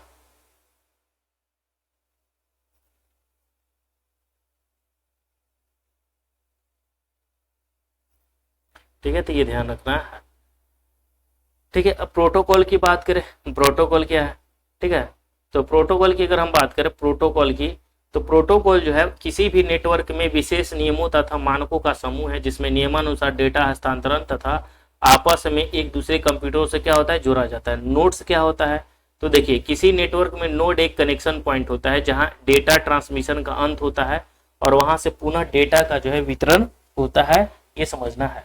सर्वर की अगर हम बात करें, सर्वर तो आपको पता ही होगा, सर्वर कहते हैं ना कि सर्वर फेल हो गया। सर्वर मुख्य कंप्यूटर होता है जो नेटवर्क से जुड़े दूसरे कंप्यूटरों को रिसोर्सेस प्रदान करता है। यह नेटवर्क में सबसे महत्वपूर्ण तथा शक्तिशाली कंप्यूटर है। सर्वर एक सेंट्रल कंप्यूटर है जो बहुत सारे पीसीएस, वर्क स्टेशंस और अन्य कंप्यूटरों के लिए डाटा को, प्रोग्रामों को संग्रह का होल्ड करता है, ठीक है। टर्मिनल की अगर हम बात करें कि टर्मिनल क्या होता है, तो देखिए टर्मिनल जो होता है कहने का मतलब है कि यह मेन फ्रेम या सुपर कंप्यूटर के संसाधनों का साझा इस्तेमाल के लिए इस्तेमाल किया जाता है। वहीं पे डम्ब टर्मिनल क्या होता है? तो डम टर्मिनल एक नग्न इंटेलिजेंस वाला कंप्यूटर होता है, यह नग्न इंटेलिजेंस वाला कंप्यूटर होता है। चलिए देख लेते हैं हम लोग जो है नेटवर्किंग डिवाइस। ठीक है, नेटवर्किंग डिवाइस यानी नेटवर्क के लिए जो आवश्यक उपकरण क्या क्या जरूरी होता है। तो देखिए, एक होता है नेटवर्क स्थापित करने के लिए मुख्य उपकरण में जो है रिपीटर्स होता है। ठीक है, रिपीटर्स। ठीक है, फिर हम हब जिसे कहते हैं हब भी होता है। फिर उसके बाद स्विच की आवश्यकता पड़ती है। फिर राउटर्स भी है, ये भी क्या है नेटवर्क डिवाइस है, रूटर्स। और गेटवे भी क्या है, तो नेटवर्क डिवाइस है। जैसे रिपीटर्स क्या है, पूछेगा कि रिपीटर्स क्या है, ऑप्शन देगा तो हार्डवेयर है, सॉफ्टवेयर है, क्या नेटवर्किंग डिवाइस है, तो ये समझ में आना चाहिए ये क्या है, तो नेटवर्किंग डिवाइस है। क्या है, नेटवर्किंग डिवाइस है। ठीक है, वहीं पे अगर बात करें हब क्या है, तो हब भी क्या है, तो नेटवर्किंग डिवाइस है। स्विच क्या है, तो नेटवर्किंग डिवाइस है। राउटर्स क्या है, तो नेटवर्किंग डिवाइस है। ये ध्यान रखना। ठीक है, और गेटवे भी क्या है, तो नेटवर्किंग डिवाइस है। नेटवर्क के प्रकार देख लेते हैं, टाइप्स ऑफ नेटवर्क। ठीक है, टाइप्स ऑफ नेटवर्क को हम समझते हैं। अब देखिए, एक होता है लोकल एरिया नेटवर्क। ठीक है, क्या होता है, local area network. Local area network हम किसे कहते हैं, ये समझना पड़ेगा कि आखिर लोकल एरिया नेटवर्क है क्या भाई, लोकल एरिया नेटवर्क। तो देखिए, लोकल एरिया नेटवर्क या स्थानीय क्षेत्र नेटवर्क, यानी ये इसका जो कम डिस्टेंस होता है ये छोटा होता है। यह कंप्यूटर नेटवर्क होता है जिसमें लोग पर्सनल यूज के लिए इसका इस्तेमाल करते हैं, जिसके अंदर छोटे भौगोलिक क्षेत्र जैसे घर में, ऑफिस में, ठीक है, भवन का एक छोटा समूह, हवाई अड्डा आदि में कंप्यूटर नेटवर्क के में इस्तेमाल किया जाता है। वर्तमान लैन इथरनेट तकनीक पर आधारित होता है, और वर्तमान में जो लैन है वो किस पे, इथरनेट पर आधारित होता है। और इस नेटवर्क का आकार छोटा लेकिन डेटा संस्थान के लिए गति तीव्र होती है। अब यहाँ पे समझिएगा, यह एक कंप्यूटर नेटवर्क है जिसे अंदर हमने बताया। ठीक है, अब देखिए यहाँ हम देख लेते हैं वाइड एरिया नेटवर्क यानी WAN। ये बार बार LAN और WAN का फुल फॉर्म याद रखना है। ठीक है, LAN local area network, WAN wide area network. L for local, W for wide, याद रखना। एरिया नेटवर्क सब में होता है। ठीक है, MAN होता है। और वाइड एरिया नेटवर्क उससे थोड़ा सा बड़ा होता है। इस नेटवर्क में कंप्यूटर आपस में लीज लाइन या स्विच सर्किट के द्वारा जुड़े होते हैं। और यह नेटवर्क जो होता है व्यापक भौगोलिक क्षेत्र, देश, महादेश में फैला नेटवर्क का जाल होता है। इंटरनेट इसका अच्छा उदाहरण है, जैसे भारत में CMC द्वारा विकसित इंडोनेट वैन का उदाहरण है। बैंकों द्वारा ATM सुविधा वाइड एरिया नेटवर्क का ही उदाहरण है। ठीक है, तो एग्जाम में पूछे कि जो ATM होता है वो किसका उदाहरण है, तो ये ध्यान रखना है कि ये जो है वाइड एरिया नेटवर्क का ही उदाहरण है। ठीक है, थर्ड नंबर की अगर हम बात करें तो मैन। ठीक है, मैन क्या होता है, मेट्रोपॉलिटन एरिया नेटवर्क। ठीक है, मेट्रोपॉलिटन एरिया नेटवर्क, इसको ध्यान रखना, ये भी एग्जाम में पूछ देगा। ठीक है, मैन दो या दो से अधिक लोकल एरिया नेटवर्क को जोड़ता है, और यह शहर की सीमाओं के भीतर स्थित कंप्यूटरों का नेटवर्क है। राउटर, स्विच और हब से मिलकर मैन का निर्माण करते हैं। ठीक है, राउटर, स्विच, हब से मिलकर जो है मैन का निर्माण करते हैं, ये ध्यान रखना है। फिर वहीं पे अगर हम बात करें 4 नंबर जो है कैंपस एरिया नेटवर्क। ठीक है, क्या है, कैंपस एरिया नेटवर्क यानी CAN। तो देखिए, CAN सीमित भौगोलिक क्षेत्र में लैन के जुड़ने यानी इंटरकनेक्शन से निर्मित कंप्यूटर नेटवर्क है। इसमें उपयोग होने वाले नेटवर्किंग इक्विपमेंट जैसे राउटर्स हो गया, स्विच हो गया, ऑप्टिकल फाइबर हो गया, ये सब है। और कैंपस ऑनर के द्वारा जो ऑनवर्ड होता है। अब देख लेते हैं यहाँ पे जो है नेटवर्क टेपोलॉजी। ठीक है, क्या है, नेटवर्क टेपोलॉजी है। अब नेटवर्क टेपोलॉजी क्या होता है, टेपोलॉजी क्या होता है ना कि टर्मिनलों को आपस में जोड़कर तैयार किया जाता है। ठीक है, तो अलग अलग टेपोलॉजी होता है। देखिए, नेटवर्क टेपोलॉजी विभिन्न नोड्स या टर्मिनल को आपस में जोड़ने का तरीका होता है, और यह विभिन्न नोड्स के बीच भौतिक जो है संरचना होता है। ठीक है, विभिन्न नेटवर्कों को जोड़ना टेपोलॉजी है। और क्या, अब टेपोलॉजी का प्रकार होता है, जैसे एक होता है मेश नेटवर्क। ठीक है, फिर देखिएगा स्टार नेटवर्क, ये सब टेपोलॉजी है। तो यह नेटवर्क उच्च ट्रैफिक स्थिति में जो है मार्ग रूट को ध्यान में रखकर उपयोग किया जाता है, और इसमें किसी भी सोर्स से कई मार्गों से संदेश भेजा जा सकता है। जैसे इंटरकनेक्टेड मेश नेटवर्क खर्चीला होता है क्योंकि इसमें ज्यादा केबल तथा हर नोड में इंटेलिजेंस की आवश्यकता होती है, और इस नेटवर्क में उच्च सुरक्षा अनुप्रयोग में डाटा प्रेषित किया जाता है। स्टार नेटवर्क की अगर हम बात करें तो इस नेटवर्क में एक केंद्रीय नोड यानी सेंट्रल नोड होता है जो इंटेलिजेंस से युक्त होता है। बाकी नोड्स इससे जुड़े होते हैं और इसे केंद्रीय नोड को हब कहते हैं। कोई एक ही केबल में कोई कठिनाई आने पर एक ही नोड विफल होता है, परंतु अगर हब में कोई कठिनाई आती है तो सारा नेटवर्क विफल हो जाता है।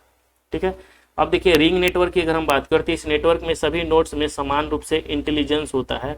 डेटा का प्रभाव हमेशा एक ही दिशा में होता है, परंतु किसी भी एक केबल या नोड में कठिनाई आने पर दूसरे दिशा में संचार संभव है। वहीं पे बस नेटवर्क की बात करते हैं, इस नेटवर्क में सभी नोड्स एक ही केबल में जुड़े होते रहते हैं। कोई भी नोड किसी दूसरे नोड या डेटा प्रेषित नहीं करना चाहता जो उसे देखना होता है। वश में कोई डेटा प्रवाहित तो नहीं हो रहा। वश खाली रहने पर नोड डेटा जो है प्रेषित कर सकता है। डेटा प्राप्त करने के लिए हर नोड के पास इतनी इंटेलिजेंस होनी चाहिए कि वह वश से अपने पता ज्ञात पर डेटा प्राप्त कर सके। इसमें हम केबल की आवश्यकता होती है और कोई नया नोड जोड़ना आसान होता है, परंतु प्रमुख ट्रांसमिशन लाइन में कठिनाई आने पर सारा नेटवर्क विफल हो जाता है। अब देखिए हम लोग देख लेते हैं मॉड्यूलेशन के बारे में कि ये क्या है मॉड्यूलेशन। ठीक है, मॉड्यूलेशन के बारे में समझ लेते हैं। तो देखिए यह किसी जानकारी की लंबी दूरी तक सिग्नल के रूप में भेजने के लिए उपयोग होता है। मॉड्यूलेशन का इस्तेमाल किस लिए होता है? तो किसी जानकारी को लंबी दूरी तक सिग्नल के रूप में जो है भेजने के लिए उपयोग किया जाता है। मॉड्यूलेशन जो होता है ना वो डिजिटल सिग्नल को एनालॉग में बदलता है। ये क्या करता है कि डिजिटल सिग्नल को एनालॉग में बदलता है, ये ध्यान रखना।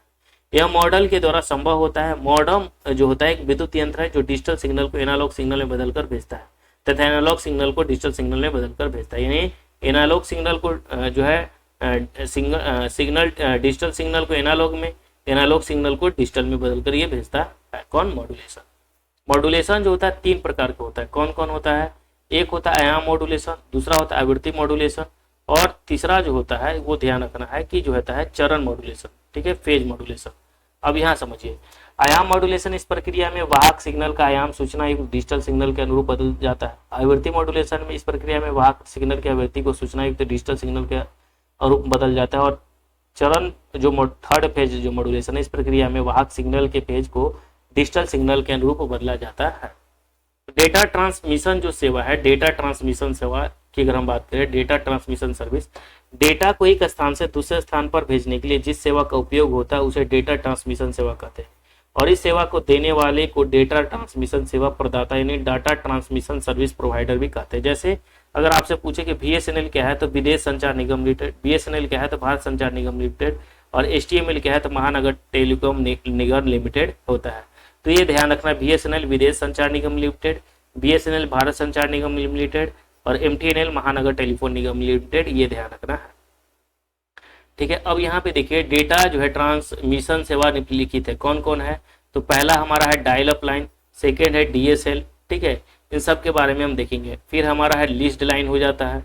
ठीक है, फिर हमारा होता है आईएसडीएन हो जाता है, इनका फुल फॉर्म ये ध्यान रखना है। फिर हमारा है एनआईसी, ठीक है, नेटवर्किंग इंटरफेस कार्ड हो जाता है।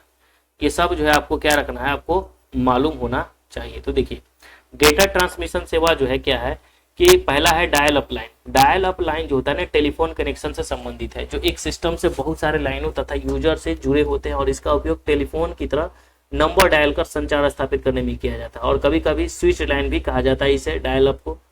यह पहले से विद्यमान टेलीफोन सेवा का उपयोग करता है और ब्रॉडबैंड तकनीक भी डायल अप कनेक्शन के द्वारा ही उपयोग होता है। डिजिटल जो सब्सक्राइबर लाइन की अगर हम बात करें डीएसएल की, तो एक जो है हाई स्पीड इंटरनेट सेवा है जो केबल के माध्यम से ऑनलाइन सुविधा प्रदान करता है और यह डायल अप सेवा की तरह ही कॉपर टेलीफोन लाइन का उपयोग करता है, परंतु यह डायल अप सेवा से काफी तेज स्पीड प्रदान करता है। और डीएसएल सेवा के लिए डीएसएल मॉडेम की आवश्यकता होती है जो टेलीफोन लाइन तथा कंप्यूटर को जोड़ता है। लीज लाइन की बात करें तो लीज लाइन आवाज और डेटा दूरसंचार सेवा के लिए दो स्थानों को जोड़ती है और यह एक सिर्फ समर्पित लाइन नहीं बल्कि यह एक वास्तव में दो बिंदुओं के बीच आरक्षित सर्किट है। यह कम या ज्यादा दोनों दूरी से संभव है और इसे समर्पित लाइन भी कहते हैं, लीज लाइन कहते हैं। ठीक है, और इसका सबसे अधिक जो होता है उपयोग उद्योगों द्वारा अपने शाखा कार्यालयों को जोड़ने के लिए किया जाता है क्योंकि यह नेटवर्क ट्रैफिक के लिए बैंडविड्थ की गारंटी देता है।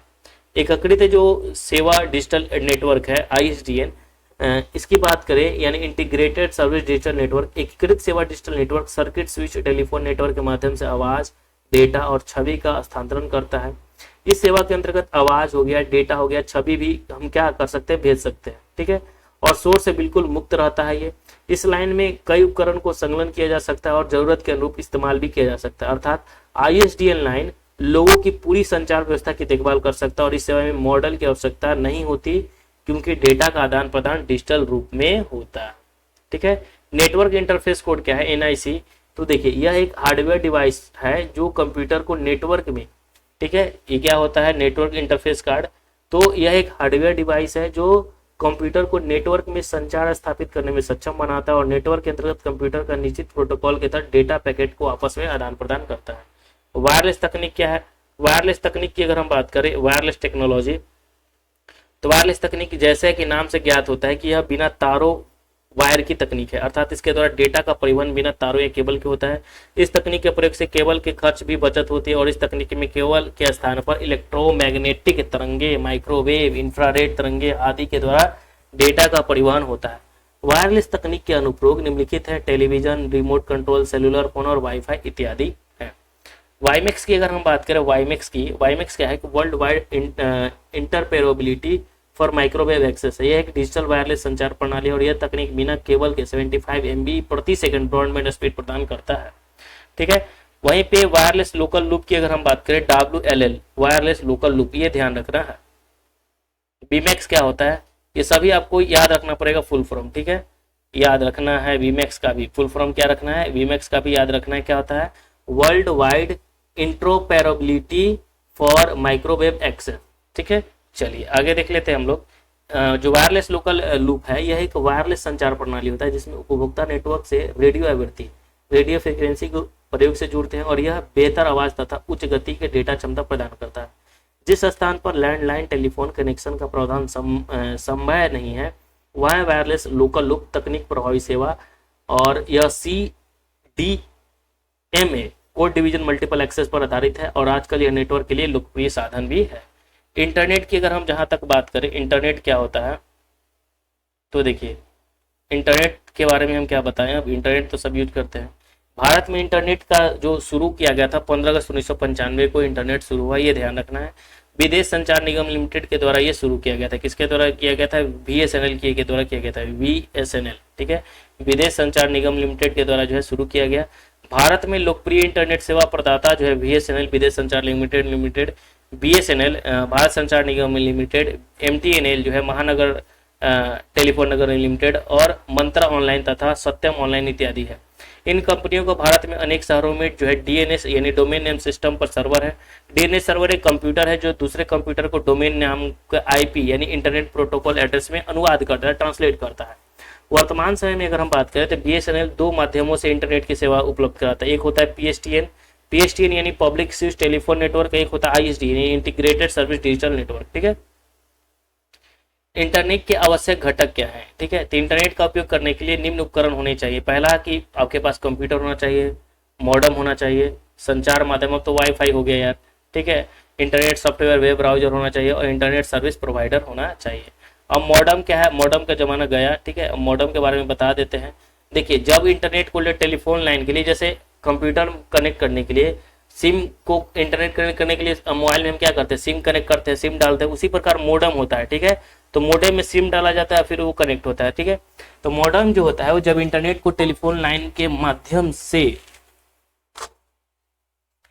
कनेक्ट करते हैं तो मॉडेम की आवश्यकता होती है और यह कंप्यूटर में चल रहे internet browser, internet service provider के बीच आवश्यक लिंक है। टेलीफोन लाइन पर एनालॉग सिग्नल भेजा जा सकता है जबकि कंप्यूटर डिजिटल सिग्नल देता है, अतः इन दोनों के बीच सामंजस्य स्थापित करने के लिए मॉडेम की आवश्यकता होती है जो सिग्नल्स को एनालॉग से तथा एनालॉग को डिजिटल सिग्नल में क्या करता है? रूपांतरित करता है। डिजिटल को सिग्नल को जो है एनालॉग में बदलता है और एनालॉग को जो है डिजिटल में बदलता है मॉडेम। ठीक है, यह मॉड्यूलेटर डीमॉड्यूलेटर, इसका फुल फॉर्म मॉडेम का ही होता है। क्या होता है? मॉड्यूलेटर डीमॉड्यूलेटर होता है, यह ध्यान रखना है फुल फॉर्म मॉडेम का।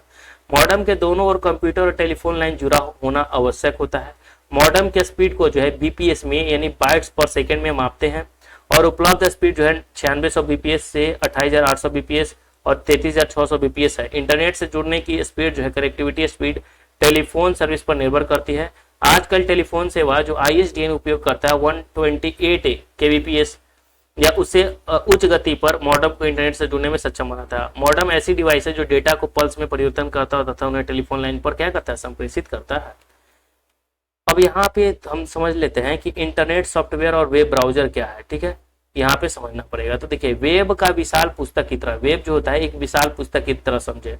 हम किसी भी चीज को वेब पे क्या करते हैं? सर्च मारते हैं। यानी वेब ब्राउजर एक क्या होता है? सॉफ्टवेयर होता है जो कंप्यूटर को इंटरनेट से जोड़ता है। कुछ प्रमुख वेब ब्राउजर में जैसे नेटस्कोप नेविगेटर हो गया, माइक्रोसॉफ्ट इंटरनेट एक्सप्लोरर है, इसी पे हम सर्च मारते हैं कोई चीज। मोजिला फायरफॉक्स हो गया, गूगल क्रोम आपको पता होगा, NCSA मोजेक हो गया, ओपेरा मिनी हो गया, सफारी हो गया, गूगल क्रोम हो गया, ये सब क्या है, ब्राउजर है। इन सॉफ्टवेयर का उपयोग ये ध्यान रखना है, Microsoft internet explorer, Mozilla Firefox, NCSA mosaic, mosaic भी क्या है, तो ये वेब ब्राउजर, ये mosaic, NCSA mosaic, opera, safari, ये सब क्या है, ब्राउजर। इन सॉफ्टवेयर का उपयोग कर हम लोग इंटरनेट से जुड़ने में सक्षम होते हैं, किसी भी चीज को हम इसी पे सर्च मार सकते हैं, वेब से अपनी पसंद की जानकारी को प्राप्त कर सकते हैं। वेब ब्राउजर का उपयोग कर हम लोग किसी विशेष पेज या लोकेशन पर उसके पता टाइप कर सकते हैं। इस पता को यूआरएल कहने का मतलब क्या होता है, यूनिफॉर्म रिसोर्स लोकेटर, ठीक है, यूआरएल यानी यूनिफॉर्म रिसोर्स लोकेटर कहते हैं। यूआरएल में प्रयुक्त हो रहे टूल्स को इंटरनेट पता जहां जानकारी मिल सकती है दोनों रहता है। जैसे यूआरएल यहाँ पे देखिए, ये आप देख सकते हैं, ठीक है, ऐसा आपको मिलेगा जब सर्च करते हैं। वेब ब्राउजर का प्रयोग से वेबसाइट ब्राउजर करना, यानी वेब ब्राउजर के प्रयोग से हम क्या करते हैं, वेबसाइट को हम क्या करते हैं, ब्राउज करते हैं। www.sarkariresult.com होता है ना। सर्वप्रथम वेब ब्राउजर खोलते हैं तो यदि हम लोग इंटरनेट एक्सप्लोरर प्रयोग करते हैं तो स्टार प्रोग्राम और इंटरनेट एक्सप्लोरर सिलेक्ट करते हैं। जब वेब ब्राउजर खुल जाता है तब हम स्वतः होम पेज से शुरू करते हैं और अधिकांश वेबसाइट में मेन पेज, होम पेज होता है जो शेष वेबसाइट पेजों के डोरवे का काम करता है। होम पेज भी हम अपनी इच्छा अनुसार चुन सकते हैं या खाली रख सकते हैं। अब हम लोग जिस वेबसाइट का निरीक्षण यानी विजिट करना चाहते हैं, CSVC, BPSC website, SSC website, ठीक है, तो उसका URL टाइप करते हैं, ठीक है। फिर उसके बाद जैसे sarkariresult.com, ठीक है, youtube.com। अब देखिए फलस्वरूप हमें उस साइट पर उपलब्ध सारी सेवाएं उपलब्ध हो जाती है सर्च मारने के बाद। इस पेज से पीछे पेज पर जाने के लिए बैक बटन भी मिलता है, आगे के लिए फॉरवर्ड बटन भी मिलता है, परंतु ये बटन जिन पेजों को हम खोल चुके हैं उनके बीच ही काम करता है। टूल बार के होम बटन पर क्लिक कर हम किसी भी वक्त होम पेज पर जा सकते हैं या दूसरे URL टाइप दूसरे पेज पर हम खोल सकते हैं। जोड़ी थोड़ी एक पेज खोल गया दूसरा पेज भी खोल सकते हैं, ठीक है। ध्वनि और एनिमेशन आदि का समूह है तथा किसी भी वेबसाइट का नाम www से प्रारंभ होता है। जिस साइट का हम प्रायः प्रयोग करते हैं उसका URL बुकमार्क कर लेते हैं, ठीक है। रेगुलर प्रयोग करते हैं तो हम क्या करते हैं, बुकमार्क यानी सेव कर लेते हैं। जैसे बुकमार्क, जैसे ये हम जैसे आप मान लेते हैं कि ये हमको अच्छा लगा तो इसको हम क्या करते हैं, यहाँ पे जाकर बुकमार्क कर सकते हैं। बुकमार्क में हम इसको टाइप कर सकते हैं कि हमको फेवरेट हो गया, इसको हम सेव कर देंगे, ठीक है। यहाँ देखिए बुकमार्क सेव हो गया, इसको हम डायरेक्ट करेंगे तो यही हमारा खुल जाएगा, समझ में आया। जैसे अब कि कहीं भी हम चले जाते हैं, ठीक है, अब हमें वही पेज खोलना है तो हम डायरेक्ट बुकमार्क पे जाएंगे, उसी पे टिक के लेंगे, वही हमारा पेज खुल जाएगा। यही होता है बुकमार्क, और क्या। तो देखिए इंटरनेट संबंधित जो है शब्दावली क्या होता है, इंटरनेट संबंधित जो है शब्दावली के बारे में हम बता देते हैं, ठीक है। इंटरनेट रिलेटेड टर्म्स, तो आपको URL देखिएगा, URL का फुल फॉर्म ध्यान रखना है। URL का फुल फॉर्म क्या होता है, यूनिफॉर्म रिसोर्स लोकेटर होता है। यह जो होता है इंटरनेट पर किसी भी संसाधन का पता देने के लिए स्टैंडर्ड तरीका होता है, ठीक है। www.yahoo.com, www कुछ भी करना है कर लीजिए इस पे सर्च। नेक्स्ट हमारा है TCP या IP क्या होता है, तो TCP कहने का मतलब ट्रांसमिशन कंट्रोल या प्रोटोकॉल या इंटरनेट प्रोटोकॉल होता है, ये ध्यान रखना है। यह नियम का एक समूह होता है जो इंटरनेट कैसे कार्य करता है यह निर्णय करता है, TCP और IP। और ये दो कंप्यूटर के बीच सूचना स्थानांतरण और संचार का जो है संचार को संभव करता है। अपलोड हम क्या करते हैं, अपलोड की अगर हम बात करें तो एक स्थानीय कंप्यूटर से दूर स्थित कंप्यूटर पर डेटा अगर हमें भेजना रहता है, ठीक है, तो हम क्या करते हैं, किसी चीज को अपलोड करते हैं। जैसे आप जीमेल पे किसी चीज को अपलोड कीजिए, कहीं चला किसी को भेजना है तो अपलोड करके सेंड कर दीजिए, ठीक है। तो जब हम अपने कंप्यूटर से इंटरनेट पर, जैसे यूट्यूब पे हम ये वीडियो अपलोड करेंगे, आप लोग देखिएगा, ठीक है। तो जब हम अपने कंप्यूटर से इंटरनेट पर दूसरे कंप्यूटर का उपयोग करने के लिए फाइल का प्रतिलिपि डालते हैं तो उसे फाइल को अपलोड कर रहे होते हैं, ठीक है। जैसे हम अपलोड करेंगे तब ना आप जाकर देखिएगा, ठीक है। अब यहाँ पे देखिए हमारा क्या है, डाउनलोड। डाउनलोड क्या होता है, डाउनलोड यानी कभी कभी हम डाउनलोड भी करते हैं गूगल क्रोम से गाने, रिंगटोन, ये कुछ भी। तो एक दूसरे स्थित कंप्यूटर या सर्वर से एक स्थानीय कंप्यूटर के लिए डेटा हस्तांतरण की प्रक्रिया, अर्थात जब हम अपने कंप्यूटर में इंटरनेट के प्रयोग से दूसरे कंप्यूटर या सर्वर से फाइल की प्रतिलिपि डाल रहे हैं तो उसे हम क्या कहेंगे, डाउनलोड कहेंगे। नेक्स्ट हमारा गेटवे क्या होता है, गेटवे की अगर हम बात करें, गेटवे तो गेटवे मेरे भाई यह संचार यंत्र का प्रोग्राम है जो दो भिन्न प्रोटोकॉल वाले नेटवर्क के बीच जो है डेटा को क्या करता है, संप्रेषित करता है। IP एड्रेस हम आपको समझा दें कि IP एड्रेस क्या होता है, तो IP एड्रेस एक बार में समझिए कि IP एड्रेस जो होता है 32 बिट न्यूमेरिक फॉर्मेट 4 संख्याओं का एक समूह है जो डॉट से अलग किया जाता है। इसका एक भाग नेटवर्क का पता यानी नेटवर्क एड्रेस तथा दूसरा भाग जो है नोड पता यानी नोड एड्रेस होता है। नेटवर्क में जुड़े प्रत्येक नोड का IP एड्रेस खास तथा अलग अलग होता है। उदाहरण IP एड्रेस जो है इतना, ठीक है, IP एड्रेस ये हो गया हमारा, ठीक है, ये नेटवर्क एड्रेस हो गया और ये जो हमारा नोड एड्रेस हो जाता है, ठीक है। ऐसे HTTP क्या है? HTTP hyper text transfer protocol है, इसका जो है फुल फॉर्म आपको मालूम होना चाहिए। ठीक है, ये पूछता है। यह इंटरनेट पर प्रयुक्त एप्लीकेशन स्तर का प्रोटोकॉल है जो वेब पेज के प्रसारण को निर्धारित करता है। अब यहाँ पे स्पैम क्या होता है? स्पैम जो होता है नुकसान करवाता है। ठीक है, देखिए इंटरनेट पर लोगों को संदेश या विज्ञापन बार बार भेजना जिसका उन्होंने अनुरोध नहीं किया, अर्थात अवांछित संदेश या विज्ञापन कभी कभी आपके मोबाइल पे आ जाता होगा। ठीक है, बेकार बेकार का जो है क्या आ जाता है, संदेश या विज्ञापन आ जाता है, ऐड आ जाता है। ठीक है, तो विज्ञापन लोगों की ईमेल बॉक्स में भेजना स्पैम कहलाता है। ठीक है, और अनसॉलिसिटेड या जंक ईमेल होता है। नेक्स्ट हमारा डोमेन नेम। अब डोमेन नेम क्या है? डोमेन नेम, ठीक है, डोमेन नेम के बारे में अगर हम बात करें, डोमेन नेम तो एक विशेष नाम है जो इंटरनेट साइट के पहचान बताता है। किसी इंटरनेट वेबसाइट के URL अंत में जो है डॉट के बाद के नाम को डोमेन कहा जाता है। जैसे ये .com लिखा है, यही हमारा क्या है? डोमेन है। ठीक है, और ये किसी संस्था या देश में इंगित करता है। जैसे ये कॉम हो गया, ठीक है, इन हो गया तो इंडिया में कर रहा है। ठीक है, ये समझ रहा है। अगर डॉट हम इन लिखते हैं ये डोमेन तो इंडिया का हो गया, ये किसी भी देश या संस्था को करता है। ठीक है, कॉम कॉमर्स हो गया। अब यहाँ देखिए फ्लैश। फ्लैश क्या होता है यहाँ पे समझिए, ये छोटे छोटे एप्लीकेशन प्रोग्राम हैं जो वेब पेज पर चलते हैं तथा सुनिश्चित करते हैं कि फॉर्म ठीक से पूरा हो गया या एनिमेशन प्रदान करते हैं या फ्लैश कहलाते हैं। ठीक है, सफरिंग क्या होता है? सफरिंग की बात करें तो इंटरनेट के द्वारा अपने पसंद या आवश्यकताओं के अनुरूप साइट को ढूंढना तथा एक्सप्लोर करना सर्फिंग है। इसके द्वारा इंटरनेट से आवश्यकता अनुसार लगभग हर सूचना प्राप्त कर सकते हैं। ठीक है, पासवर्ड की अगर हम बात करें तो पासवर्ड तो पता ही होगा, पासवर्ड क्या है? यह एक गोपनीय कोड होता है जो कुछ प्रोग्राम या दूसरे ईमेल में प्रविष्ट प्रतिबंधित करता है। ठीक है, जिसे हम ईमेल की सुरक्षा, मोबाइल की सुरक्षा, लैपटॉप की सुरक्षा हम करते हैं। हैकर शब्द आपको पता होगा कंप्यूटर से व्यक्ति जो अपने व्यक्तिगत लाभ के लिए जो है दूसरों के कंप्यूटर या नेटवर्क से जानकारी जो है गैरकानूनी तरीके से प्राप्त करता है, हैकिंग हो गया। ठीक है, फिशिंग स्कैम क्या होता है? ये संवेदनशील तथा गोपनीय व्यक्तिगत जानकारी प्राप्त करने के लिए किए गए प्रयास को फिशिंग स्कैम कहा जाता है। जैसे किसी व्यक्ति विशेष के बैंक खाता संख्या निकाल ले रहे हैं, पासवर्ड पता कर ले रहे हैं, क्रेडिट कार्ड का विवरण ले रहे हैं, तो ये क्या हो गया? फिशिंग स्कैम हो गया। ठीक है, इसे हम फिशिंग स्कैम कह सकते हैं।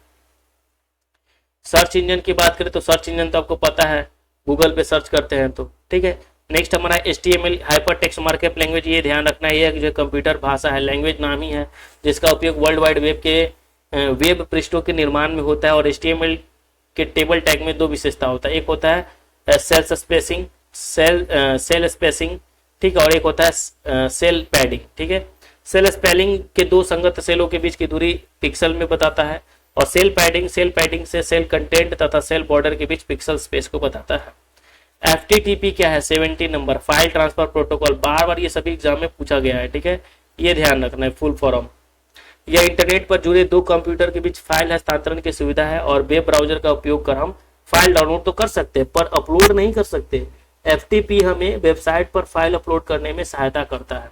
ICMP क्या है? इंटरनेट कंट्रोल जो है मैसेज प्रोटोकॉल है ICMP।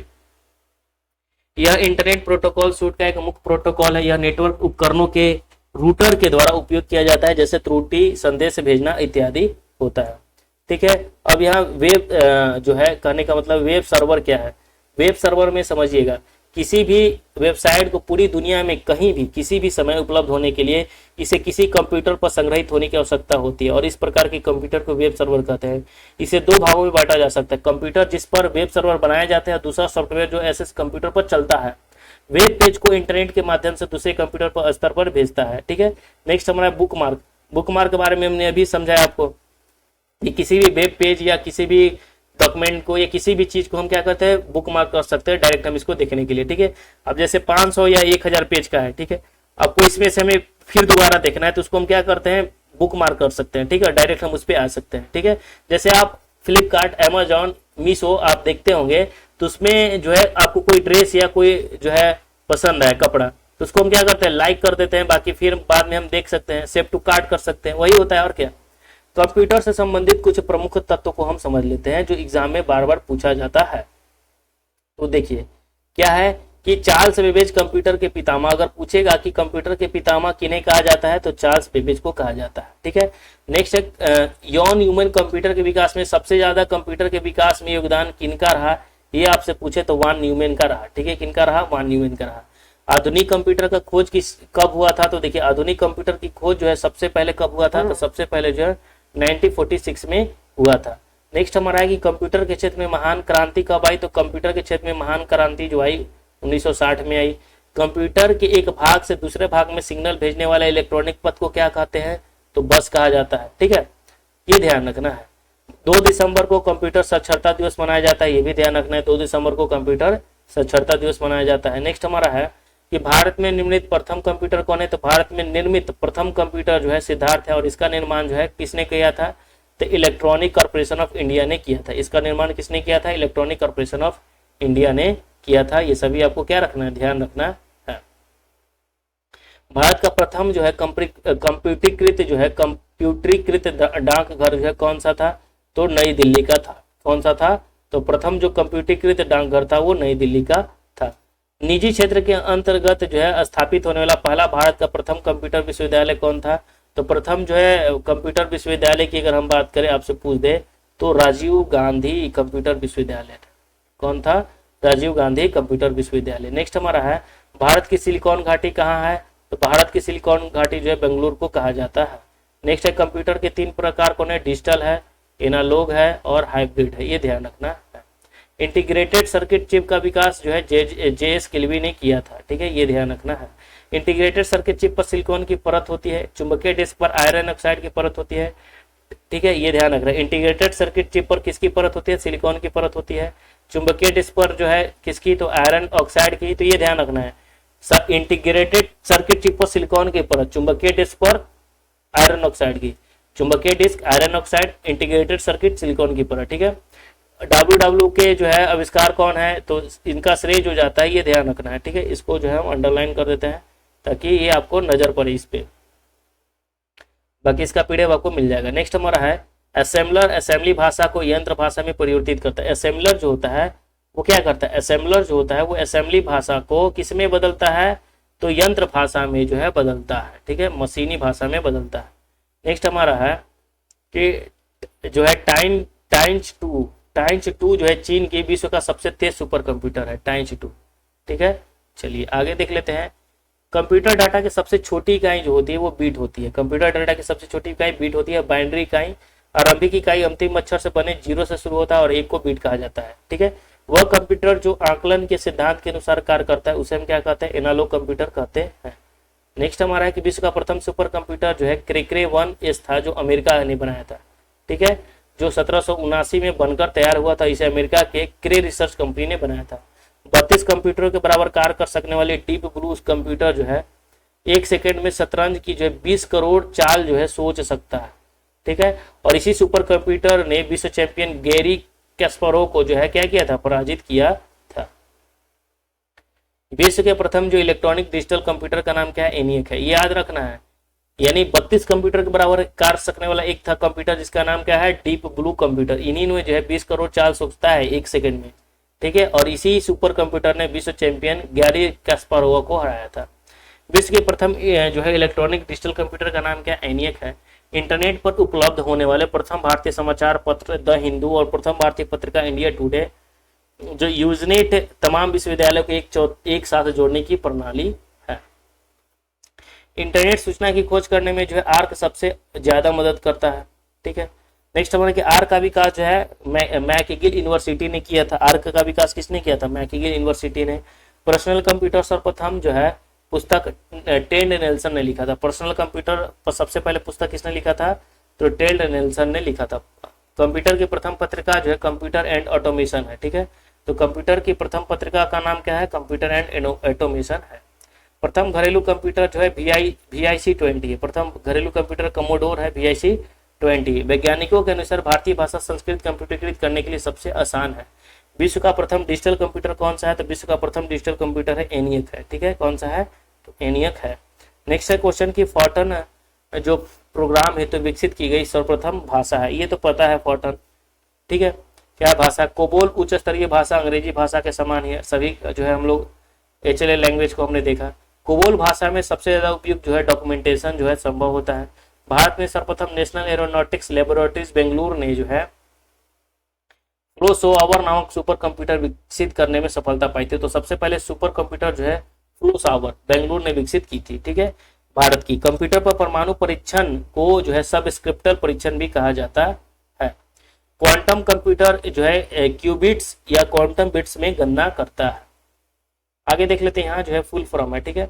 अब देखिए बीसीडी का फुल फॉर्म क्या होता है, बाइनरी कोड डिविजेड multiple, binary coded decimal code, binary coded decimal code BCD full form. CAD, BCD याद रखना, binary coded decimal code. CAD computer aided design. C dot क्या होता है, तो centre for development of telematics होता है। C dot का मतलब centre for development of telematics होता है। क्लास का फुल फॉर्म क्या होता है, तो computer literacy and studies in school, computer literacy and studies in school. Next हमारा है कि ENIAC electronic numerical integrated computer होता है। फैक्स फार अवे जीरोक्स होता है। Flops floating operation per second होता है, ठीक है। देखिए एचएलएल हाई लेवल लैंग्वेज होता है। HTML hyper text markup language होता है। एलएएन लोकल एरिया नेटवर्क होता है। एलडीयू लिक्विड डिस्प्ले यूनिट होता है। एलआईएसपी लिस्ट प्रोसेसिंग होता है। MICR magnetic ink character reader होता है। MIPS millions of instruction per second होता है। MOPS millions of operation per second होता है, ये ध्यान रखना है। ओएमआर क्या है, ऑप्टिकल मार्क रीडर होता है। PC DOS personal computer disk operating system होता है, ये ध्यान रखना है। वहीं पे अगर हम बात करें पीआरओम प्रोग्रामेबल रीड ऑनली मेमोरी होता है। रैम रैंडम एक्सेस मेमोरी होता है। रोम रीड ऑनली मेमोरी होता है, ठीक है। वहीं पे आरपीजी रिपोर्ट प्रोग्राम जनरेटर होता है। वीडीयू विजुअल डिस्प्ले यूनिट होता है। VLSI very large scale integration होता है। वैन वाइड एरिया नेटवर्क होता है। डब्ल्यू वर्ल्ड वाइड वेब होता है, ठीक है। तो हमारा जो यहाँ कंप्यूटर लूसेंट का क्या होता है, समाप्त होता है। इसके बाद हम लोग जो है ऑब्जेक्टिव प्रश्न भी देख लेंगे लूसेंट का। तो आपको कैसा लगा क्लास, वीडियो पसंद आ रहा होगा तो वीडियो को लाइक और चैनल को सब्सक्राइब और बेल आइकन को प्रेस कर दीजिएगा। बाकी राम राम, जय हिंद, आपकी मर्जी।